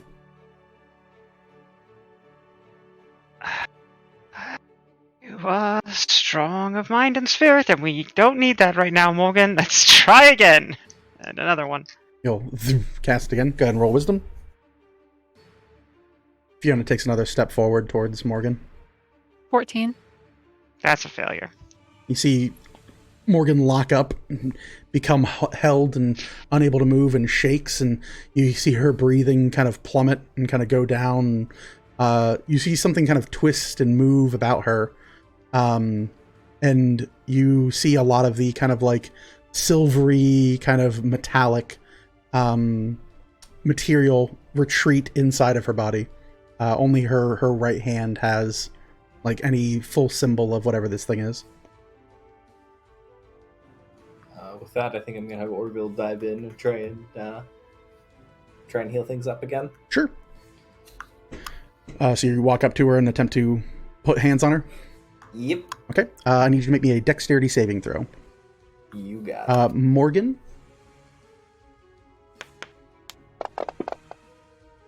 Morgan, you take 10 points of piercing damage.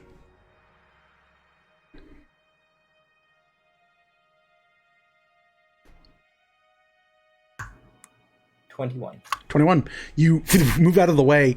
As you approach Morgan, you see the part of her kind of like leather jerkin, her armor, kind of like bow out, and you just see blades, these long kind of like piercing pieces of shrapnel metal rip out from the front of her. A little bit of her blood at the end of it too, but attempt to impale against you, and you kind of spin through it and tap the side underneath her like rib cage, and you administer. What are you trying to do?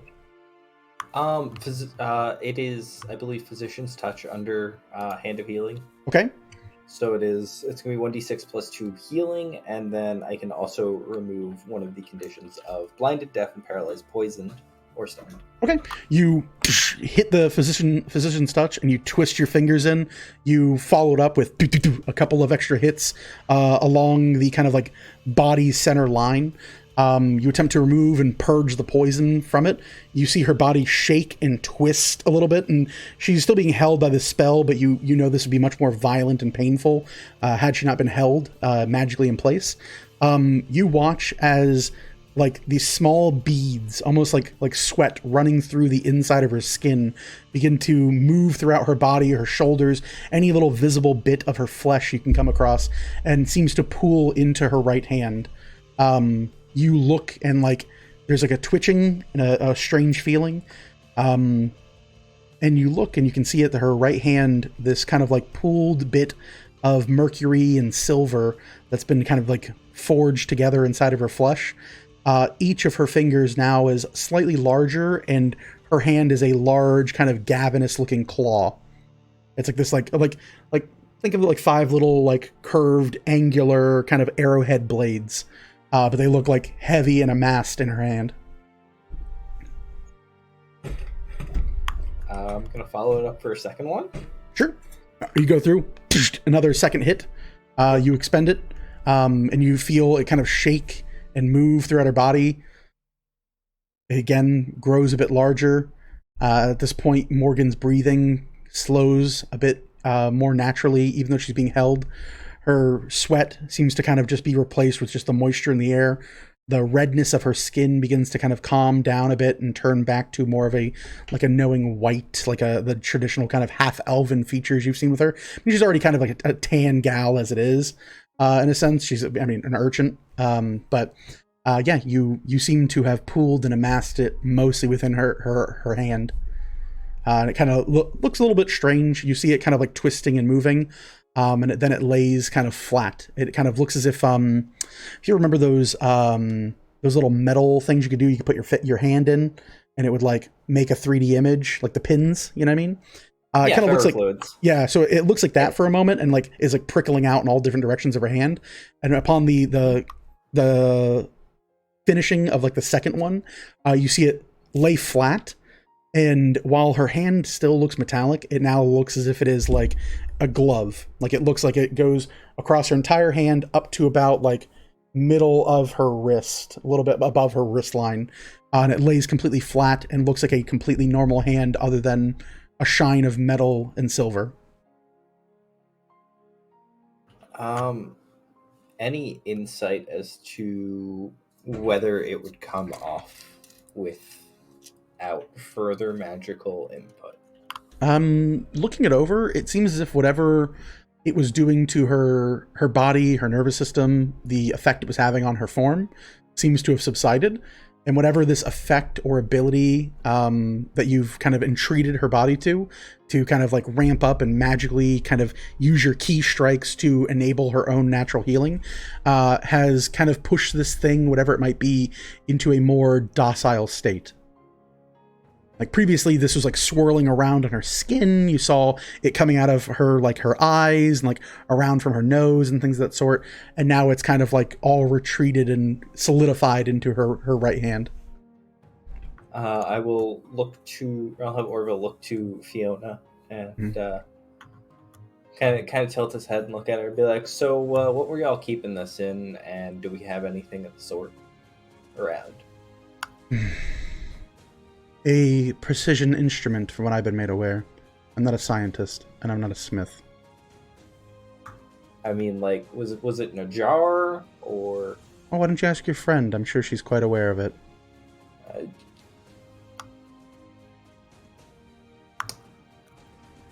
She's a little stuck right now. If you could just... Yeah.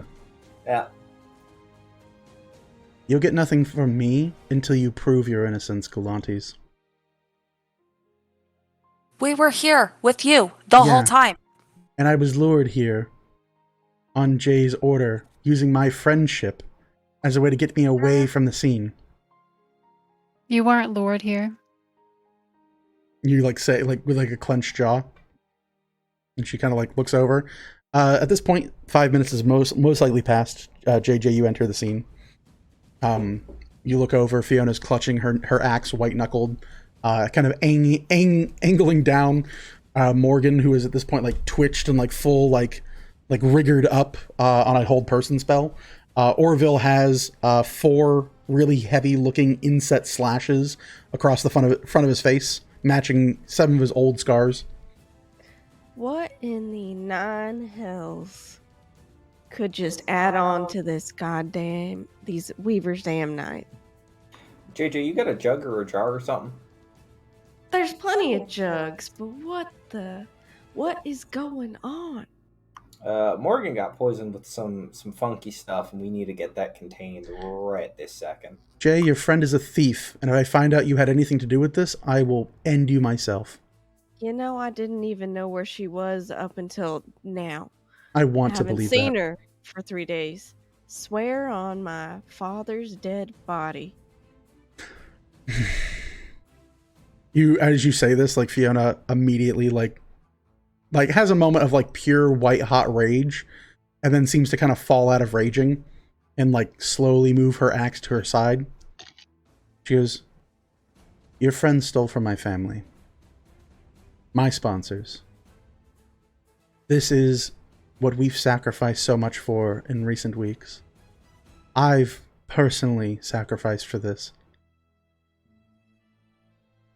And your friend took it." More questions to be answered, huh? Orville, over in the shed over there is the processing area. I'm sure that there's jars. Plenty of glass, plenty of porcelain. It'll do you no good. Are there any metal? Something tough? There's the stills. It'll do you no good. Fee, do you want to help and get this shit out of her? I want to chop her arm off, yes. Okay, well that's not gonna happen. All right. So what is it that we do need, Fee? Do we just take her back to Grandma? That would be fantastic. We can hold a court with the Ferosa, charge your friend for grand larceny, and then she'll hang after we chop her into pieces. More, what the hell happened? Quite a lot, but I wasn't expecting someone to be here from this house. If you can get it out of me safely, you can have it back. What? Why were you stealing from another house in the first place? That's got her tongue on that question. You see Fiona look to Morgan and look to the rest of you. She kind of goes, I'm in no shape to fight 5 weavers chosen this evening. Truthfully, and I don't want to die petty and squabbling here. I know I've known you for many years, Jay. Talk with your little thief. When you're ready to have her arrested and do the right thing, I'll be out here. But it seems her tongue is very much locked away while I'm around. I give you that mercy. Thank you, Fee. I owe it to you. You owe me a lot of things at this point. And she goes Oh! and walks to the actual like carriage and like slams her back into it, and you see the carriage tip halfway over and then settle back down. And then she kind of like moves and like opens it and starts digging out like actual like her vestments she'd wear in the field. All right, more. Spit it out. Because honestly, I don't know if this is the worst thing tonight. That's not the worst thing. Am I able to communicate freely, I guess? Your jaw is completely locked, so you're kind of like, I want to help you, but I can't breathe. It's like the The spell would only last a minute too, so yeah. So we'd be coming after a up minute, on it anyways. yeah. So after a minute, you have movement back. For a moment, there's like a burning hot in your fingertips, and you see like a shimmer kind of go across your knuckles. But then it kind of just rests for a moment, and you have this strange looking, almost like Damascus like pattern, this like wavy look to the metallic that coats your right hand. But it seems calm at this point, whatever it might be.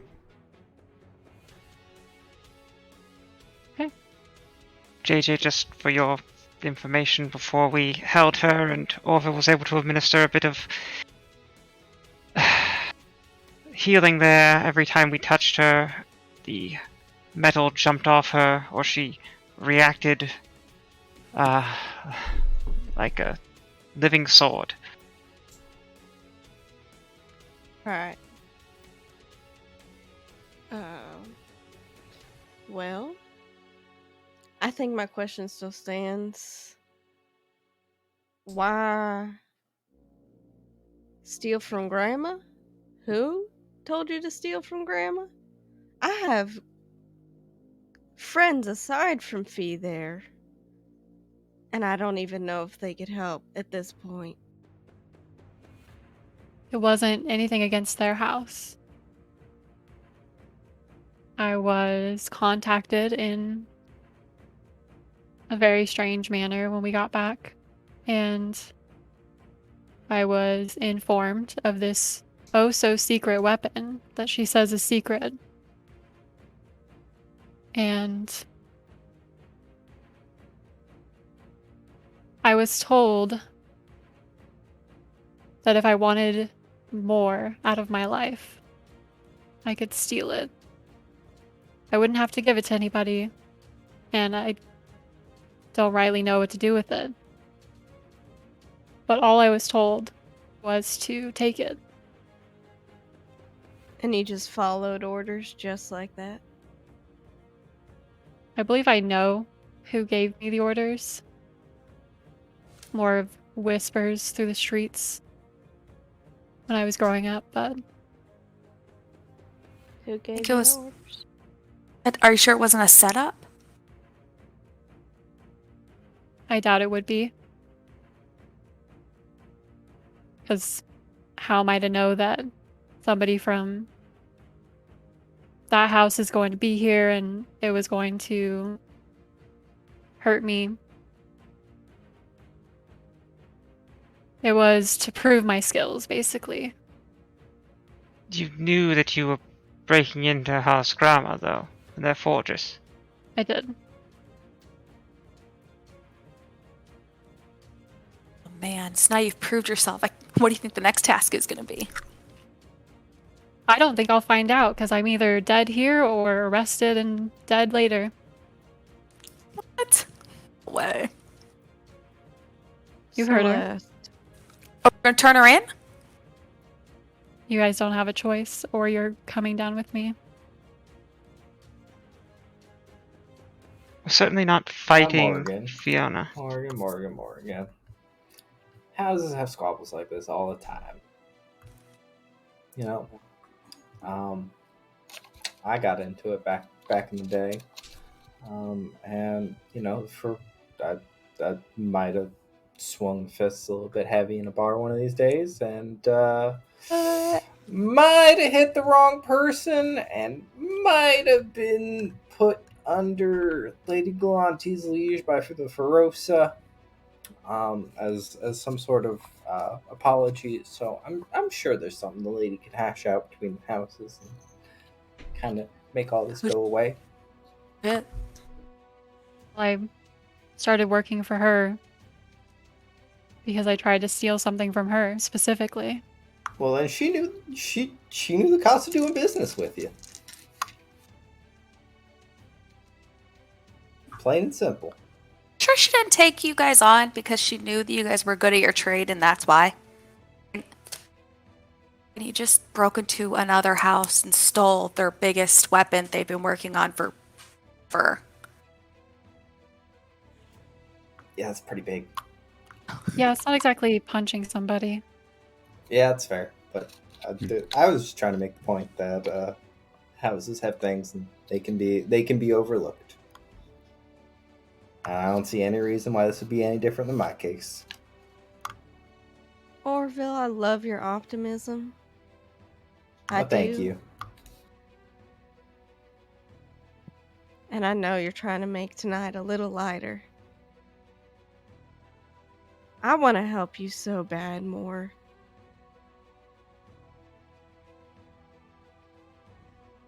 I don't You gotta expect you let to- us know. You gotta let us know who told you to do this. And I don't think you're gonna know who it Why? is, but well, it helps us build some sort of case.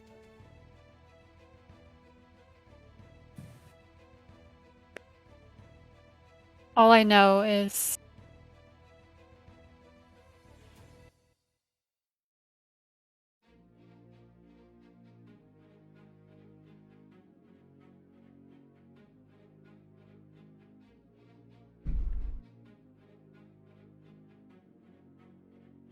I don't know the group or anything like that. The only thing I know is the owl.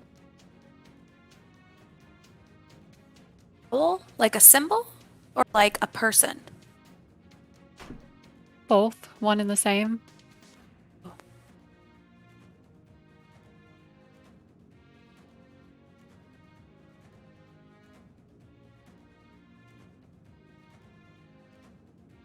Why? Why would you want to prove yourself to them instead of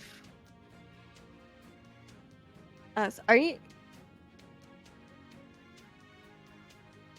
Yeah. Is this not what you want to do? Nothing about that. It was more using the skills that I've grown up with in a different way. I wasn't a Weaver's Chosen by choice, but I don't think anyone's particularly a weaver by choice. Yeah, I was sure, Velethel. 2 of you were.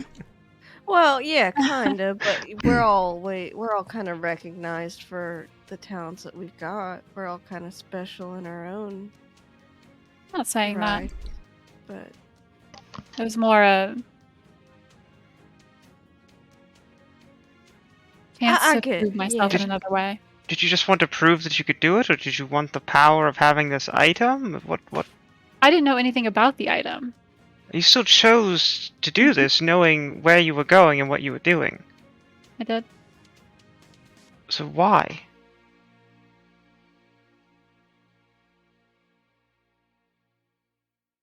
Because an owl asked you to? Oh, not an owl, the owl. Sounds a little more important when you add the instead of a. The owl. Literally the owl. Owl. 7th rate Spider-Man villain. Better than the vulture. When you've grown up the way that I have, and you hear stories and whispers of the greatest thief, and then you're noticed by this person, by this organization, by whatever he is, and asked to pull something off like this.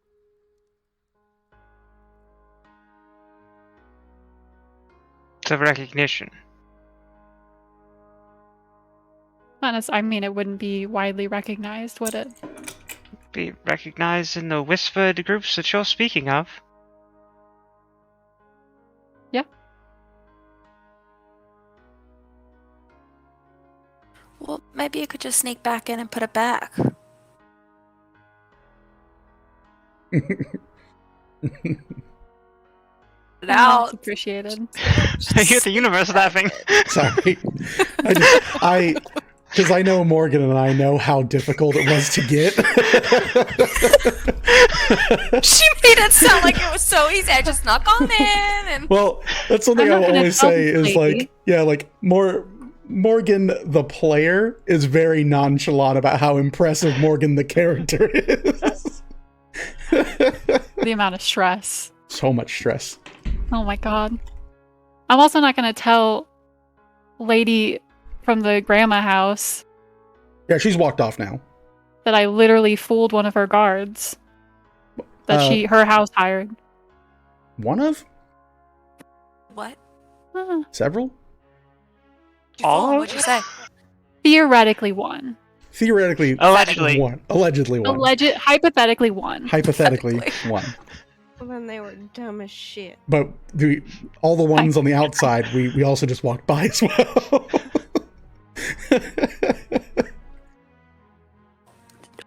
Y'all- When you go back, it won't look crazy because you're just gonna be like, I was just here, I forgot something. That's. I don't think Wait, they the know last that I time. was there. So. They know that someone was there. I'm assuming by now. Probably know something's missing Well, too. Well, they I know don't think it's who going now. to be a secret who it was. Exactly. And Fee is very proud of her house. She ain't gonna not say anything. Morgan, go ahead and make me a charisma saving throw.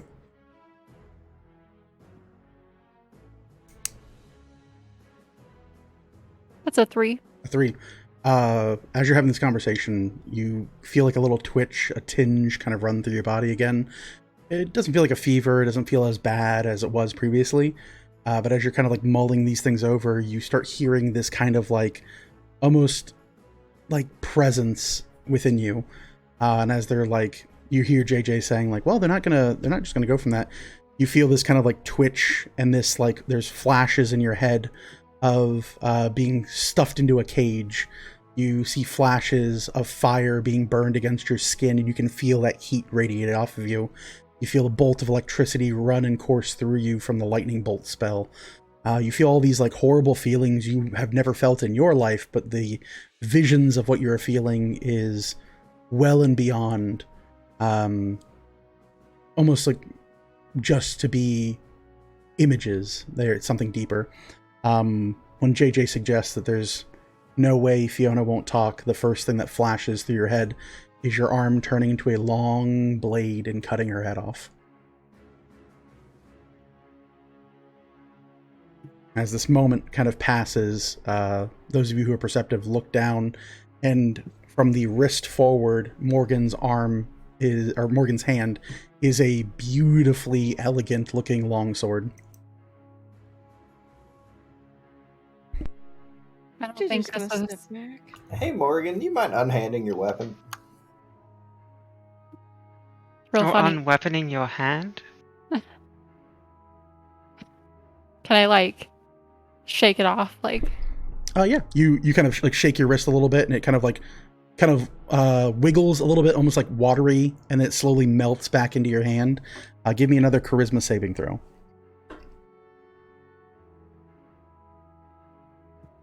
13. 13. You feel this Two. like... oh yeah, +2. You get so 15 total, right? Nice, thanks. Yeah. Just by being around Celeste, you just feel like a better person. I have a +0 for charisma, so thank Yeah. you. So you feel shakes and shivers, and there's this like almost amalgamation of ideas coming through. You see large, heavy-set, bearded individuals bringing what look like clubs, hammers, and various other types of like torture implements, you would think. And you can feel across your body them hammer away at your very, very core, seeming to bang across your body. You all look, and like there's a twitch, and Morgan kind of gasps for a second as you're just having this conversation, and you see like a large welt appear on her exposed kind of like trap of her neck, in a very long kind of circular pattern before returning back to regular skin color, like a polka dot almost. And you kind of twitch and feel it, and it slowly returns to just being your hand covered in metallic.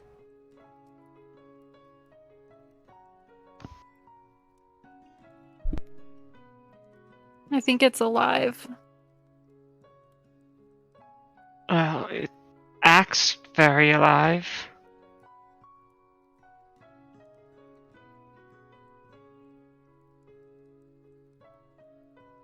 I'm seeing different things of the forge. I'm assuming that we're done to it.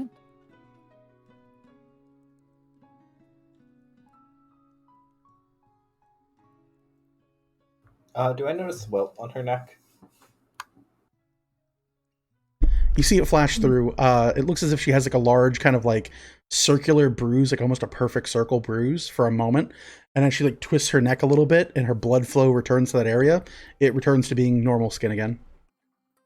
I mean, it seems like you're more than just seeing it. It seems like it's reenacting whatever happened, or something to that effect, Banya.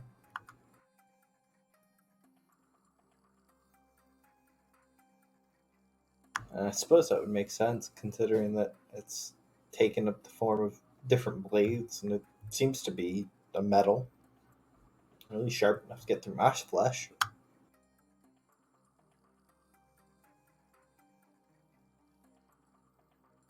Or we'll take a hand and pat it on his face and heal things up a little bit.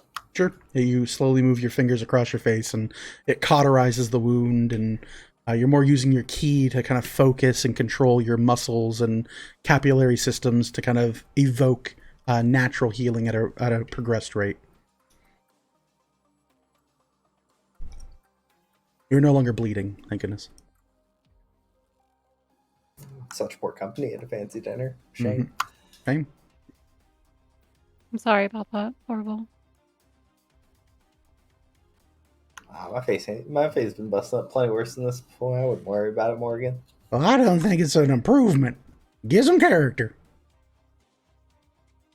You see Cletus with his jug standing behind the group this entire time. Thank you, mister. Welcome.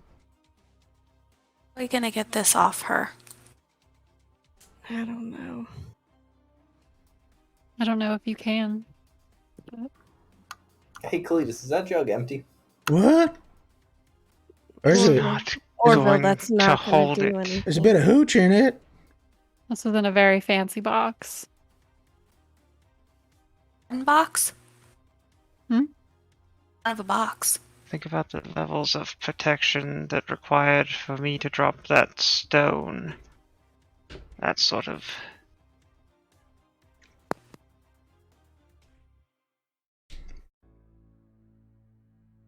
We could be armed twins. Armless twins. Hey, Barry, you want some hooch or not? No, thank you. Oh, okay. I got it if you need it. All right, well, thank you. Try something. I don't necessarily want to get rid of it, but Me? As you say this, you feel like a twitch and a pop and like feeling of panic kind of running through your body again. Give me another charisma saving throw.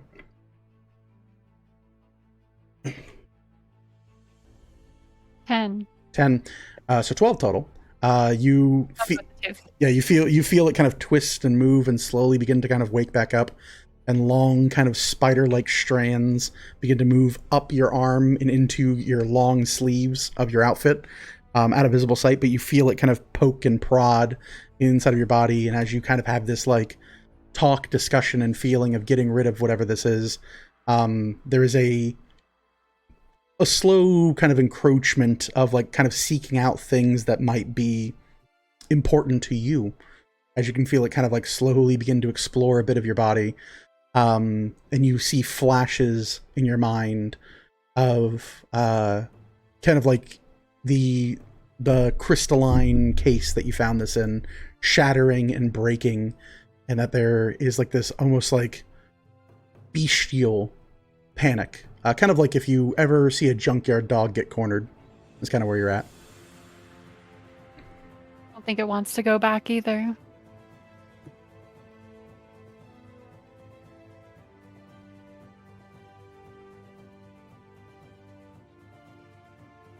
What do you want to do more?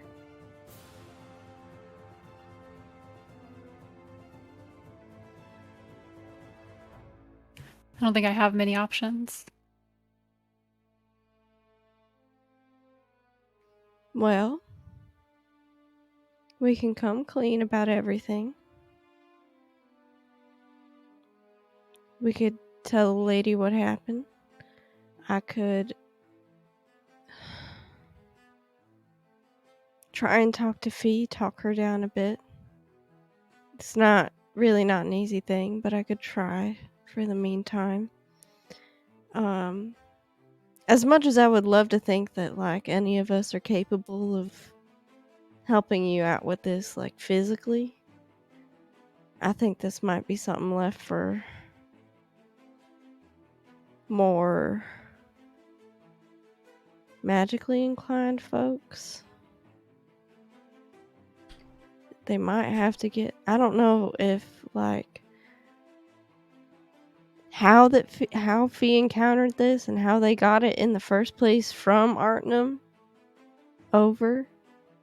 Morgan, To go ahead and give Deerwood? me a charisma saving throw.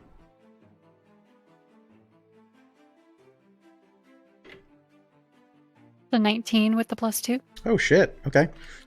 You feel a shiver and a twitch, and as you're hearing these things, you all look and you can see on the kind of like half elven ear of Morgan these kind of long looking tendrils of silver material kind of fill the veins of her ear and her eardrum, and it seems to be using a part of Morgan to listen in on the conversation.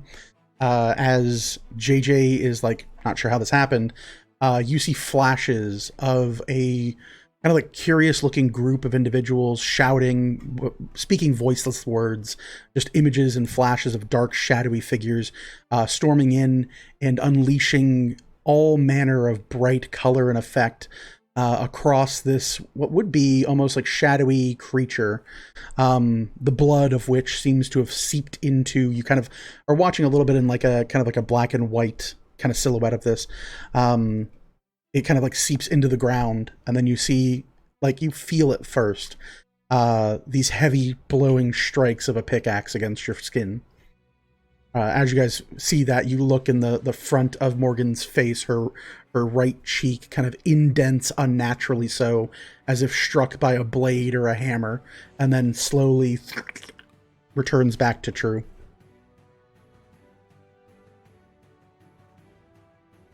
Are you alright? Is this hurting me in any way, or is it just visual? So far, it's just visual. Every so often, whenever the topic of, like, we need to get rid of it, or anything that would be negative to it, from what you'd imagine, you feel sharp pain in your chest, or you'll feel, like, a little bit of, like, poking at your throat, or there's, like, a little bit of, like, a heat near your brain, as if, not so much a threat, but kind of moving into very tender areas of the body that if it needed to defend itself, it ought to.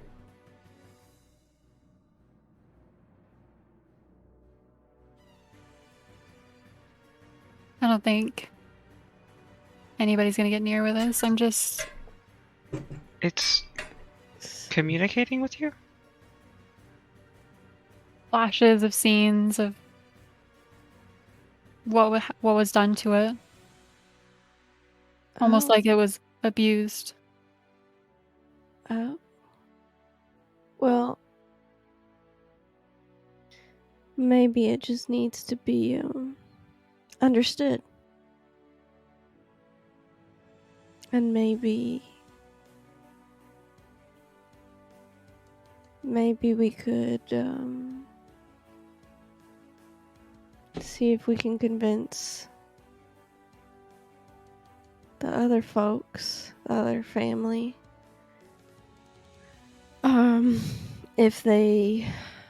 if maybe some help understanding it would be ideal. There was supposed to be a discussion on what to do with it. Lady Galanti knew of it. Between the What? houses. Mm-hmm.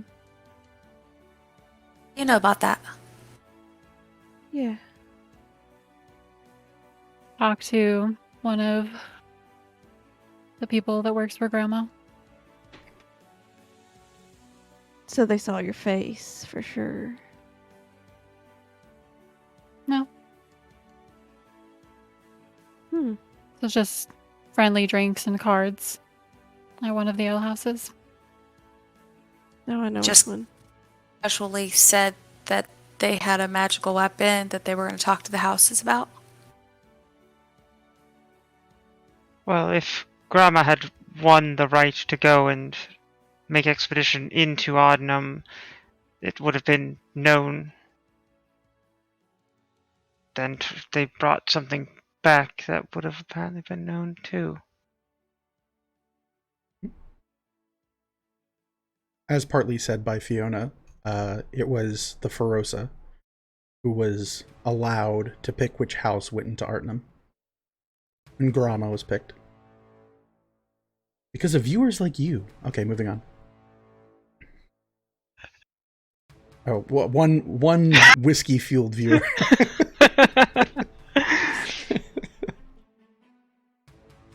Even if Fiona hadn't been here, this would seem like a rather hard thing to hide. How did the owl know that Fiona would be here?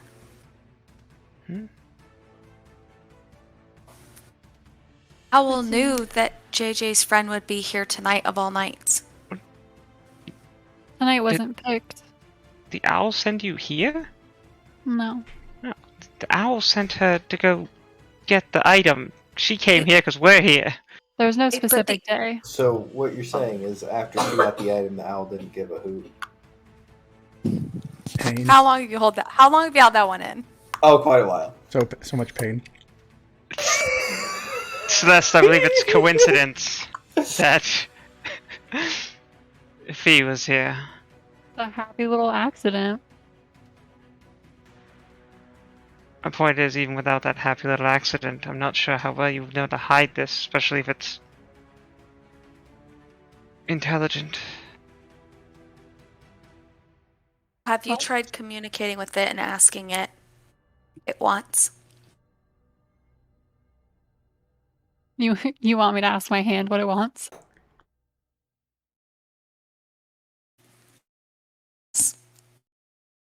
Yes. It's clearly giving you visions anyway. So just ask it what it wants so that we can do whatever it says so we have to just move on with our lives. Maybe it will be happy with you forever, or you will have to cut your heart off. The hand is the least of my problems right now. I mean, it's the cause of the problems, but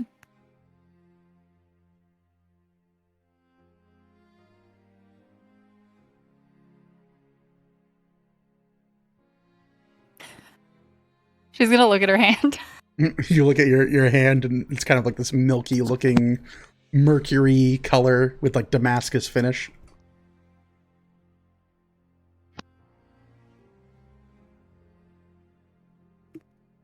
Can I like flex my fingers Oh yeah, you can move and kind them. of just think?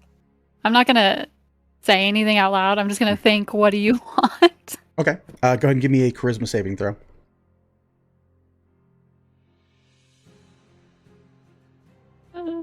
The 6. 6. Okay. You kind of have like a twitch and a feeling, and it kind of like moves and courses through you a bit. And you start to feel like better than you felt since picking it up. The poisonous effect seeming to kind of like move throughout your body. Your heart rate elevates. You feel like adrenaline pump through your body. Your muscles seem to kind of like reinforce a touch above themselves. And there's like this almost like feeling that washes over you of not invincibility, but kind of like courage and like power, like true power, like courses through you. And the like fleeting moments of fear in this moment kind of seem to wash away from you. As you ask what it wants, it kind of flashes through, and you have a vision of the case that it once sat in, and it kind of like shattering into pieces, and the entire building that it was in being panned out from and on fire. And then it kind of pans through, and you see a shadow of yourself and a shadow of Fiona. And it decapitates Fiona. And then it shows you walking as an entire city is on fire behind you. A little aggressive, but it wanted freedom, technically. Technically. Allegedly. I love that's what she got from that. In my mind over here, like mass destruction. She's like freedom. Well, I'm trying to like make a case, like out of game. I'm trying to make a case for keeping this thing Oh, that's a good case. and just be like, it's abused, it wants freedom, you know? Like, It's still from Artnum. mhm. I'm just gonna throw that out there. It- I will The say. things we encountered that were from Artnum were funky.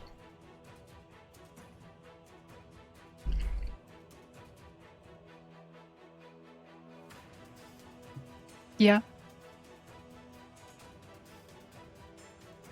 Right. Then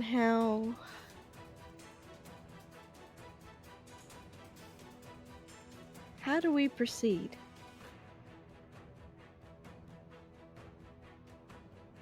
Again, a flash in your mind of beheading Fiona. It's gonna look at my hand and just be like, stop it. It like twists a little bit, and you see like a vision of your arm like splitting into like two pieces, and then a crossbow bolt in your mind fires out and impales Fiona. Can I just like, we're on like grass and dirt, right? Yeah, of course. Can I just like shove my hand into the ground? You shove it into the ground, and there's like a immediately like sharp pain that runs through your arm, and it kind of like twists, and you feel your wrist pop and crack into places. When you finally pull it back, it like snaps back into place. And there's a kind of like a vision of a large kind of bearded individual shoving your body into like a tank of water, and then pulling it out, and you feel yourself bend and twist unnaturally. It's like flashes, like Yeah. My mom's creating a nonprofit for the hand. For just one dead Fiona a day, you two can support Handy. Gonna kind of look at it and speak. Okay, I gotta do that. Give me another charisma saving throw.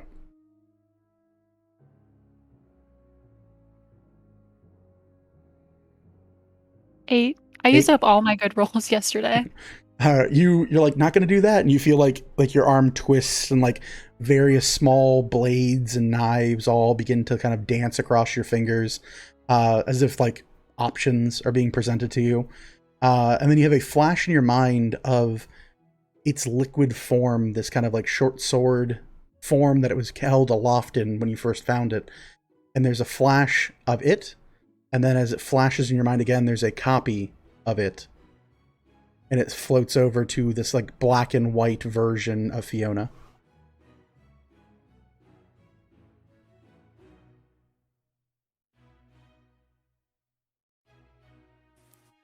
You see anything like physically happening to her when she gets these visions? Yeah. If you look at her when she's like twitching and like she's having these moments where like she's like closing her eyes and twisting her neck unnaturally, like it's kind of like you can see like the goosebumps running up the back of her head kind of stuff, and like every so often you'll see this like metallic painted kind of silvery look move throughout the veins of her body and kind of shimmer across her face, like the actual capillaries in her face will shimmer with this kind of like mercury silver looking material. You'd probably be close to, everyone here is pretty good at perception. You'd probably even notice, even in this low light setting, at some times when her eye doesn't completely close, like her eyelids don't completely close, her eye is like a silver ball for like a flash, and then it turns back to being a regular eye, as if it's kind of moving through her central nervous system and many of her major organs.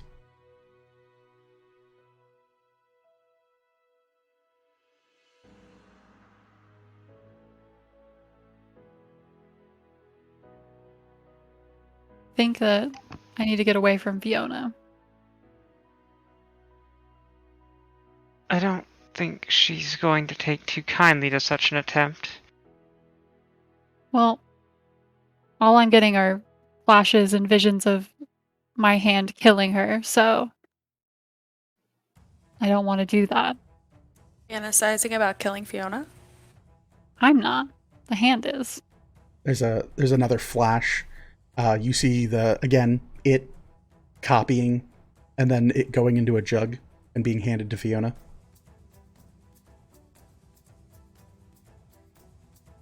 The jug is, of course, being held by Cletus. Only like a shadowy version of Cletus. Give me the jug from Cletus. I don't think it's gonna contain. Just give it to me. Cletus, I need me some of that hooch. Oh, you need the damn hooch? Oh, boy. Okay, well, here, hold on. Let me take a swig real quick. Pass it here. Takes a swig and goes, here you go. It's some good stuff right there. Just gonna turn it over and dump the entire thing out. It pours out. And he's like, that was good hooch. Oh, damn. Okay, well. I bet it was. All So right. We need this right now more than ever. What was it in? I'll pass the jug along. All right. Hands Or- it. Blindly pass the jug along. Morgan, you're wanna- handed this jug. With my other hand, he'll reach into his belt and pay the man a silver piece. Goes, oh, Morgan, thank you. And he hands it That's back for to you. the hooch. He's like, even "I if can't." you give it back, if it's willing to, I don't trust. the house is still aware of what you've done. You don't trust what? Whatever it is. What was it in before? Oh, you're muted. It was in a crystal box. As you're holding this jug, you feel your hand twitch and move, kind of towards it. Are there any crystal decanters or anything in the house? Oh yeah, your mother probably has like a large collection of like crystalline glass, not like full crystal, but like crystalline glass. Okay. Give me one moment. And JJ's gonna go and find the largest one that she Okay. can. Sure. You find one that's like a double-decker mason jar, but it's like in this beautiful, like, polished crystalline glass. She will bring it out. All right.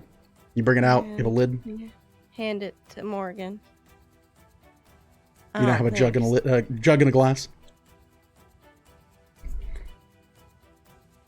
It's a little more crystal than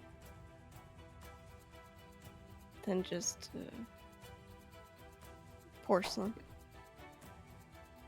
I mean, this doesn't solve the theft problem, but do you think if I could give it back to her, she would? What? Are you giving it all back to her, or is it going to attack her once you hand the Yeah. jug over? That's why I don't trust the jug, because I don't think the jug can contain I don't it. trust the crystalline vase either. The crystal case that it was kept in was likely very powerful. Hey, Orville, do you think maybe I should shove it in this bag? I love the Morgan squint. I'm like, it wasn't that good of a case. I broke it. Like the case. Wasn't that good of a lock? It wasn't that good of a lock. What kind of stuff? Pretty shitty case, if you ask me. Could Level 7 JJ try rogues and be like. put it in her bag of holding? If she gave everything that she's got to Orville to put in his, and she put it into an empty bag of holding? We only have Oh. one. Oh, you mean like the crystalline thing? JJ had bought one. Both of them have spent almost all their gold for Yeah. each one to have one. Yes, we have two. Oh, I thought the discussion came that you bought the loot and then you didn't realize that you didn't have the money for the second one. Okay. I don't remember. I don't remember either. We'll figure it out. Yeah, I think we only have the one. Time to we have time to one do an because you audit. bought the loot first, and then Orville was like, "I'm gonna go buy one," and Okay. Alright, so we've got the one. Alright. Then, do you think that... Would it be a possible thing if we somehow got it into a jug and then put that jug inside of a bag of holding, that could possibly contain it? they I know absolutely Thing fucking should nothing about not- Arcana. be able to leave a bag of holding without being pulled out from it, without Joe, some planier abilities. You got them fancy remains in there. Is there any chance that, like... Shit. I mean, it's not that big a deal. Like, No. there's Here's what I'm scared of, right? Like, say we put it in the crystal in the bag. What if it breaks out of the crystal but is still in the bag and then has a fancy skeleton to play with? Is that something we need to be worried about? That is possibly a problem. maybe I have no idea what this creature's capable of aside from. I All right. could... Well, then, can you hold your fancy skeleton until we get this figured out, Vel? We could find a fancy one of my old school bags. and Yeah, stick if the we can get a skeleton in sack or there something from inside the house, and that's fine. Carry, I don't know what you've named this one. But you know, whatever its name is gonna be, I'll The carry first it. one came with a name. I guess I get to name other ones unless I talk to them, but I can't Yeah. do that yet. Oh, unfortunate. Can we just make sure that if I give this back, that she's safe, first of all, and that we can figure this out? I Well- cannot promise you how Fee is going to react or how this will go down on the grandma side. Look, I'm in favor of just giving Morg the box and letting this little thing do what it needs to do, and then giving it back. See if that's what we need to do, because possession's like 9/10 of the law, right? You So want to have potentially kill one of my best friends? she was gonna kill one of yours, right? Delicate situation we're in right now. Very sensitive. I even told her not to do it because, you know, given everything that you've been through tonight, I didn't think murder should be on the table. Well, Murder's already happened. Somewhere in a nearby I meant room, a still. demon sneezes. Been several murders. Like, there was a whole carriage full. Yeah, people got fed to pigs tonight. The thing that happened. Who's been murdered? My father. Oh, you didn't pick that up when she said she'd swear on her dead father's body? Just happened. Well, I've only met her mom, so Oh. Alright. We were yeah. dealing with trying to learn a few things, and me and Celeste came upon some information, but then this happened. Oh, you We found were- some information. Great. We're investigating situation of the murder mystery, and then you showed up, and now we have a mystery. I'm sorry, JJ. Thank you.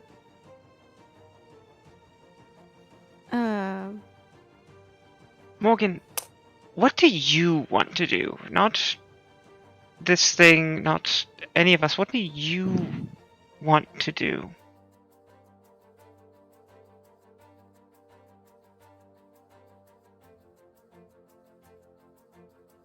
I mean, I don't want to give it back.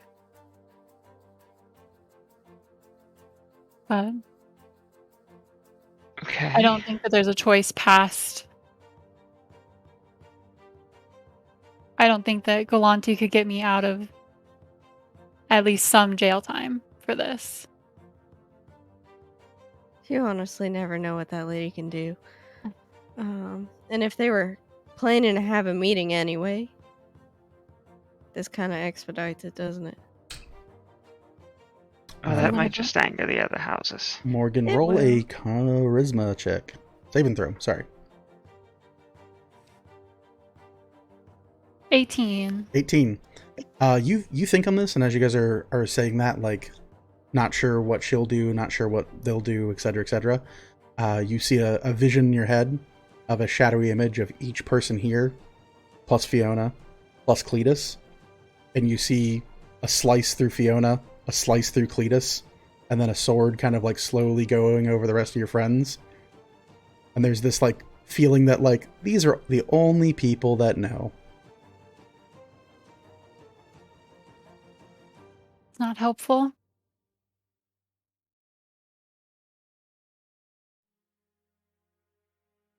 I thought I was pretty helpful. Okay. Walks away. I'll go get some more hooch. We see Cletus finally like leave the area. And he's like, all right, Thank you, Cletus. you got it. It's a little late. Don't worry, he'll forget. He doesn't in even know about- what happened yet. Yeah, he It- doesn't. He won't know at all what just happened. More. I don't know. Oh, sorry, go ahead. No, you go ahead. I don't know how much she knows about it, or theoretically. It did show me a vision that it could be separated. Partially. Yeah, I mean, if I ramp up your body, it seems to reject it plenty fine. Might not like me doing that, but it seemed to work.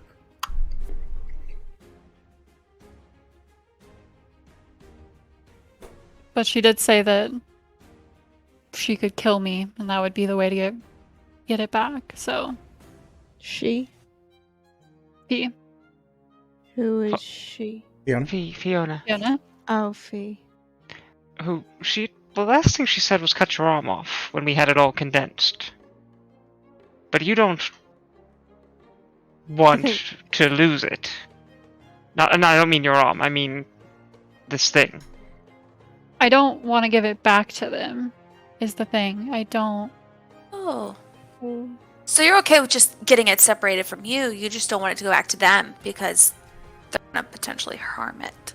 Well, no, I would like to keep it, but I don't know how easy it'll be to separate. As you say that, you feel something move around your heart. Yeah, I don't think you're getting this out. I don't think it wants to leave.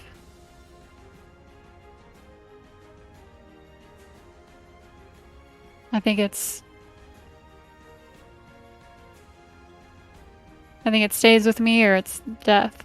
So, but if I could, do you think they would take a piece of it back? Gave them a piece of it.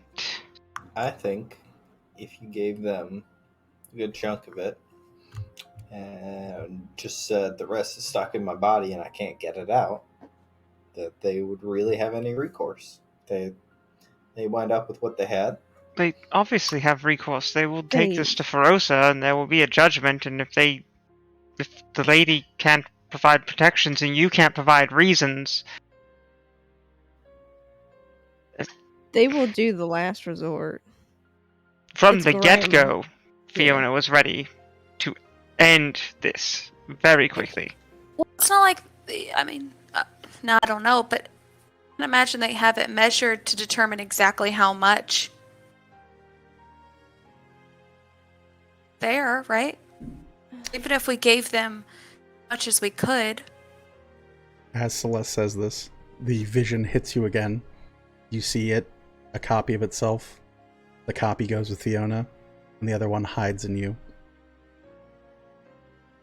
I think that's what it is saying it could do. It's saying it could copy itself.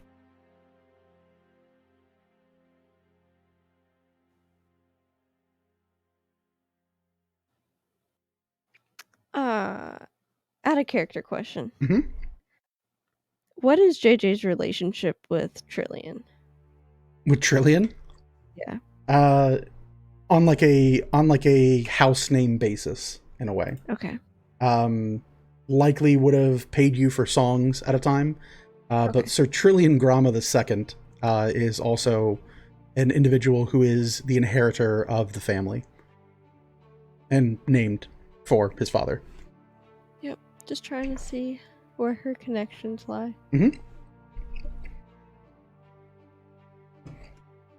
But yeah, like, passing association, probably knows your name. You definitely know them.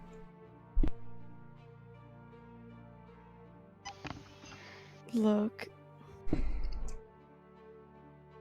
This is like Rama's pride and joy. Like the whole family is getting stuff like this and tinkering with it. I can't. There's a very small chance that I can calm Fee down.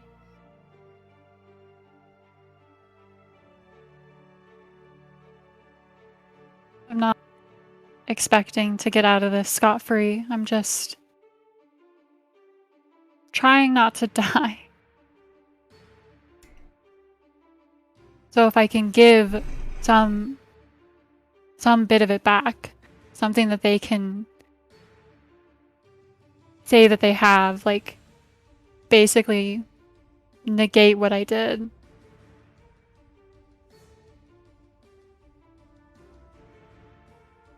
You think that giving part of what was stolen back will be enough to undo the entire transgression? Not all of it. But I think getting it back would be the most important thing to them. Out of character here. Answer. If it's seeming to clone itself and go back with them, and they have no appreciable way to tell the difference between what was there previously and what is there now, or they do and it's the same, at that point, Morgan just became a security consult for them, and they need to ratchet things down. Just a thought. More or less right. The other half of it is that, like, no one well, Morgan would know, but like nobody knows who done it or if anyone done it, because this thing is very clearly volatile and capable of movement. So the only person that has an inkling of what's going on are all of you. Definitely Cletus is hot on your trail. He's gonna blow this investigation wide open. But then past that, it's just Fiona. So further out of character conjecture. Go. Fiona tracks down the thief, kills the thief, recaptures this, and brings it back to the house in full glory. And she is the only one the wiser for it. Aside from us. You're asking a lot of Fiona. There's a lot of glory to be had. And that's a lot of a matter of how much pride she has and Yeah. honesty she has to hold to her house. I don't know her character, but she definitely has some pride in her house. Knowing Fee for as long as JJ has, I'm pretty sure that I could say that she's got a lot of pride for being Rama. It's not just, glory, it's her house as well.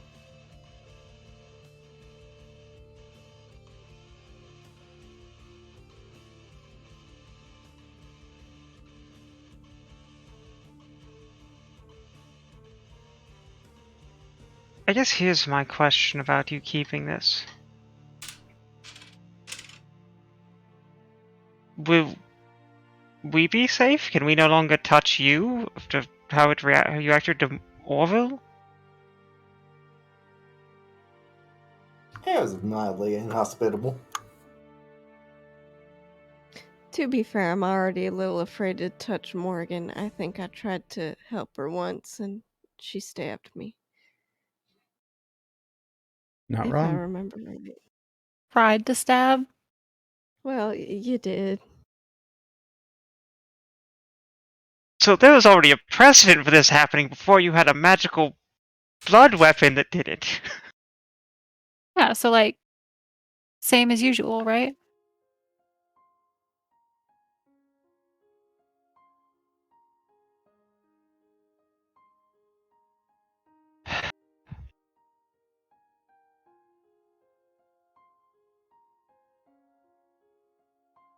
Question is Morgan. can you control it too?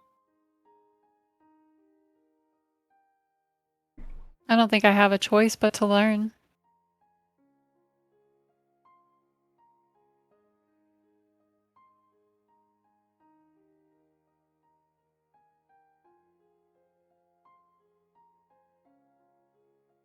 You hear a clattering at the door.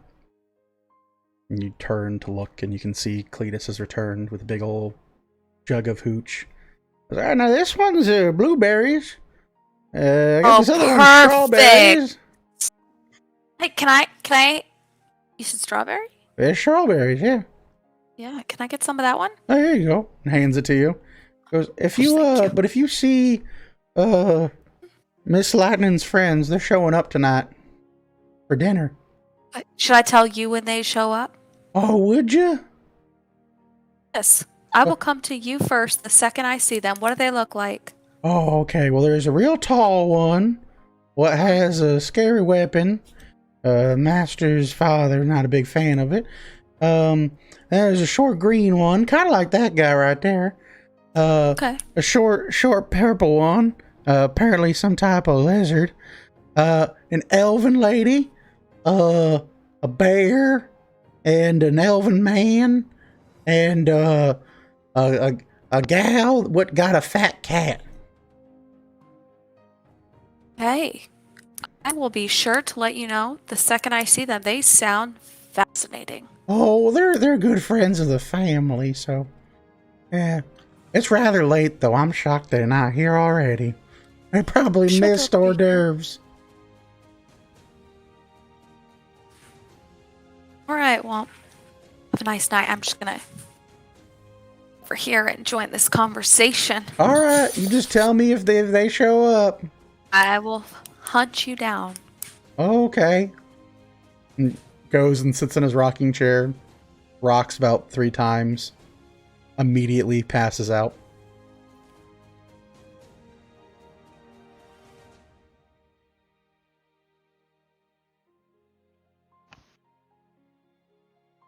You see Fiona turn and kind of emerge from the carriage that's been waiting for her. She's now in like her normal like warrior attire. She has a big bear mantle cloak, this heavy looking regalia that matches the kind of hammer and anvil forged symbol of House Grama emblazoned across her shoulder cape.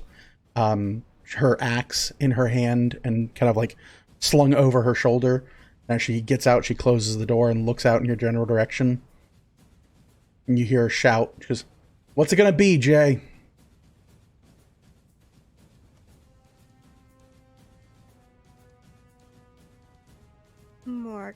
to make this call.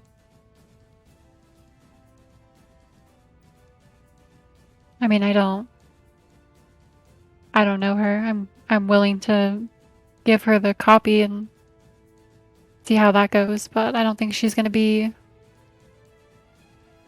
I mean, I hope that she would just be pleased with that, but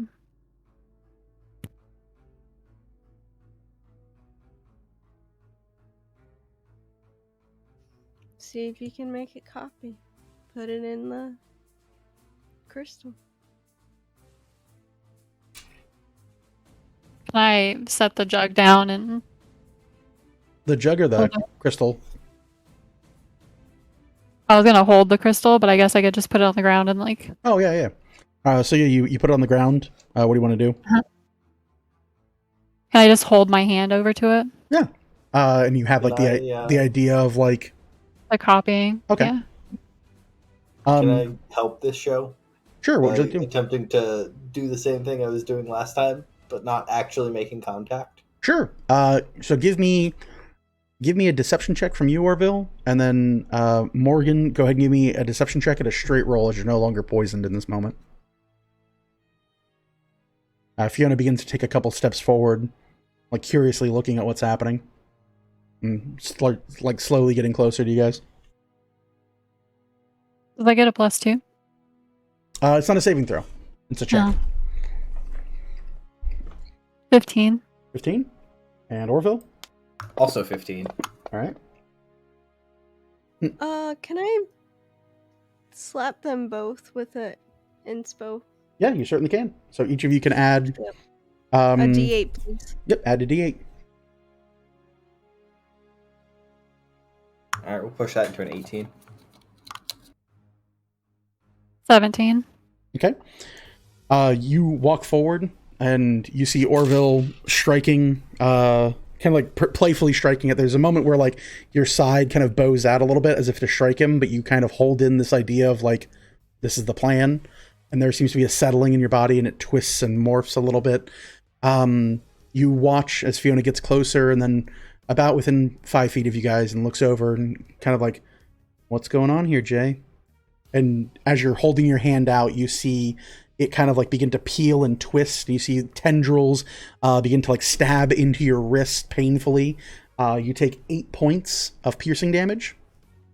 And blood begins to trail down your fingers. Orville kind of grunts and seems to be working his monk magic, we'll say. And you watch as this blood kind of drains out from your fingertips and the metal kind of seems to disappear from your hand as the crystal is filled with this kind of like heavy looking red crimson blood. But there's just a shimmer inside of it of metal and of like the silvery looking residue.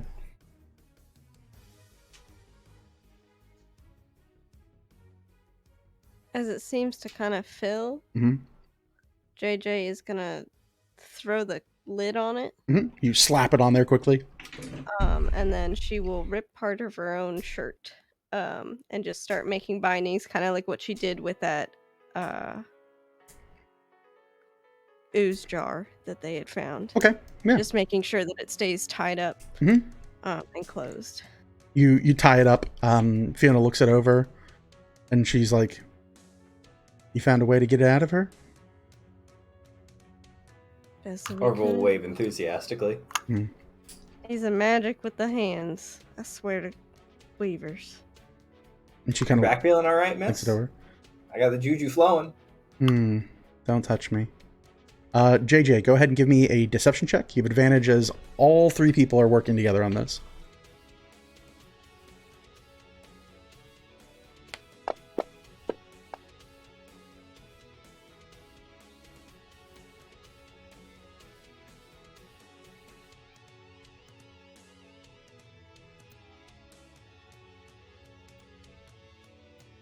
What'd you get?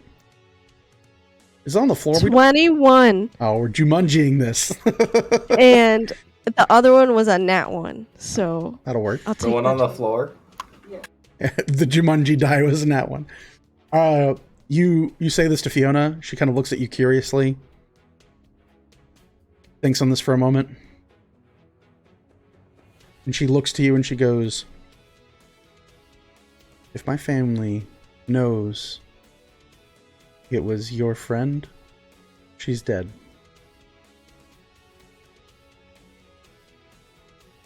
You swear that this is it? You give me your word, Jay? Hey, as far as I know, this is it. That came right out of her body. And she looks over and looks Morgan up and down. Morgan, your skin is removed, like completely what it used to be. Looks completely normal. You have a number of horrible looking marks and stab wounds down your right arm that just look absolutely grotesque. There are heavy bruises and like you can see that your veins have been blown apart in certain places. And it's very uncomfortable. Like you can't actually move your fingers right now. Like it's like kind of like a dead hand in a sense. And Fiona kind of looks this over, looks at the situation, looks to Morgan and stares at you and goes, suppose I let you live.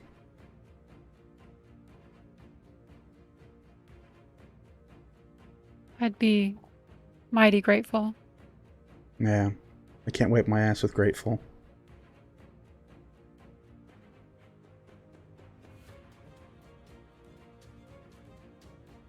What do you want?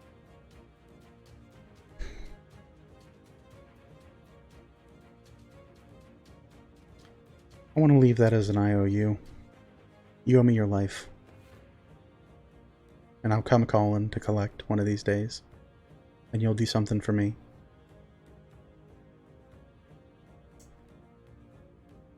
Done. I'll take you at your word. Or better yet, I'll take you at Jay's word. There'll be hell to pay if this is a lie, Jay.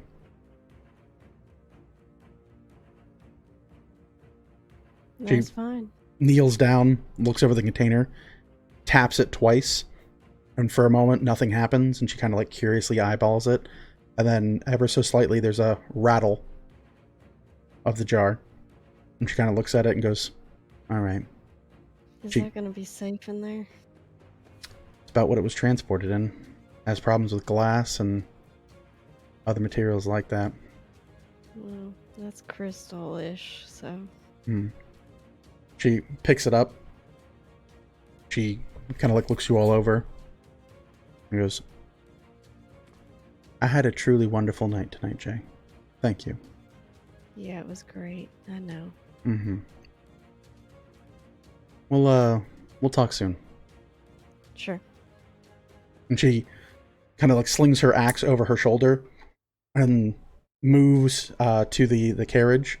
And within a couple of seconds of like boarding, one last passing glance to the party, she leaves.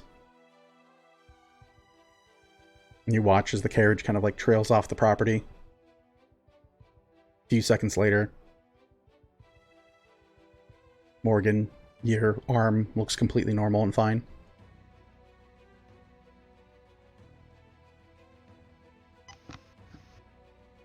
I really hope that when they examine that, it comes across as everything that they desire, because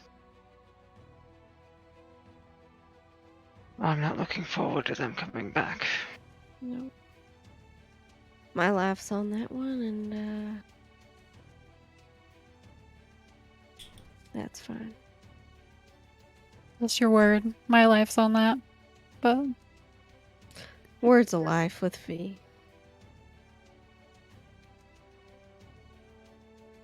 I mean, as far as we all know, that was it. Yeah, I'm none the wiser. I'll keep it that way. Love the weather we're having here. Yeah, it's been raining this whole time. Man, I sure do love the rain. Well, if y'all, what did you find out, Miss Vel?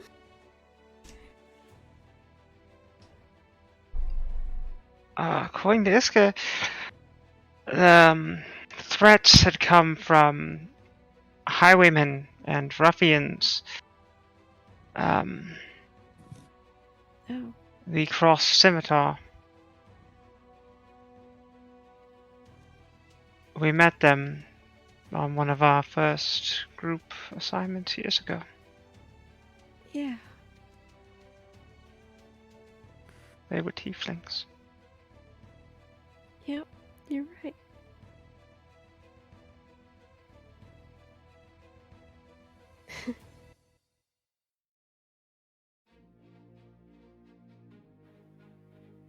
Ain't that funny? If you'll excuse me, I've gotta go attend to my mom. And JJ will just turn around, walk out, or walk back in, rather. Yeah. All right. As we watch you all stand there out in the rain, JJ returns to the inside of her family home. A horrible night befalling them and their fortunes. You all coming to terms with what Morgan has done, and truly the plot being in motion for much of that as well. Many threads intersecting and continuing, and I think that's a good place to stop for the evening. So for everyone here, I certainly thank you for checking us out, tuning in, and sticking with us throughout the evening. It went a little long, but I wanted to make sure we gave time to everything that was happening, as it's a little bit of a layered type thing. A lot of things, a lot of dominoes all at once. With that, guys, we'll be back next Monday for more Second Wake. Season 2, Episode 2. It's not even season. Year 2, Episode 2. There we go. And we'll go from there. As always, guys, I've been Kareem Zamir. They've been the Seekers of Galanti. You've been our level 20 characters. We'll see you next time. Peace out.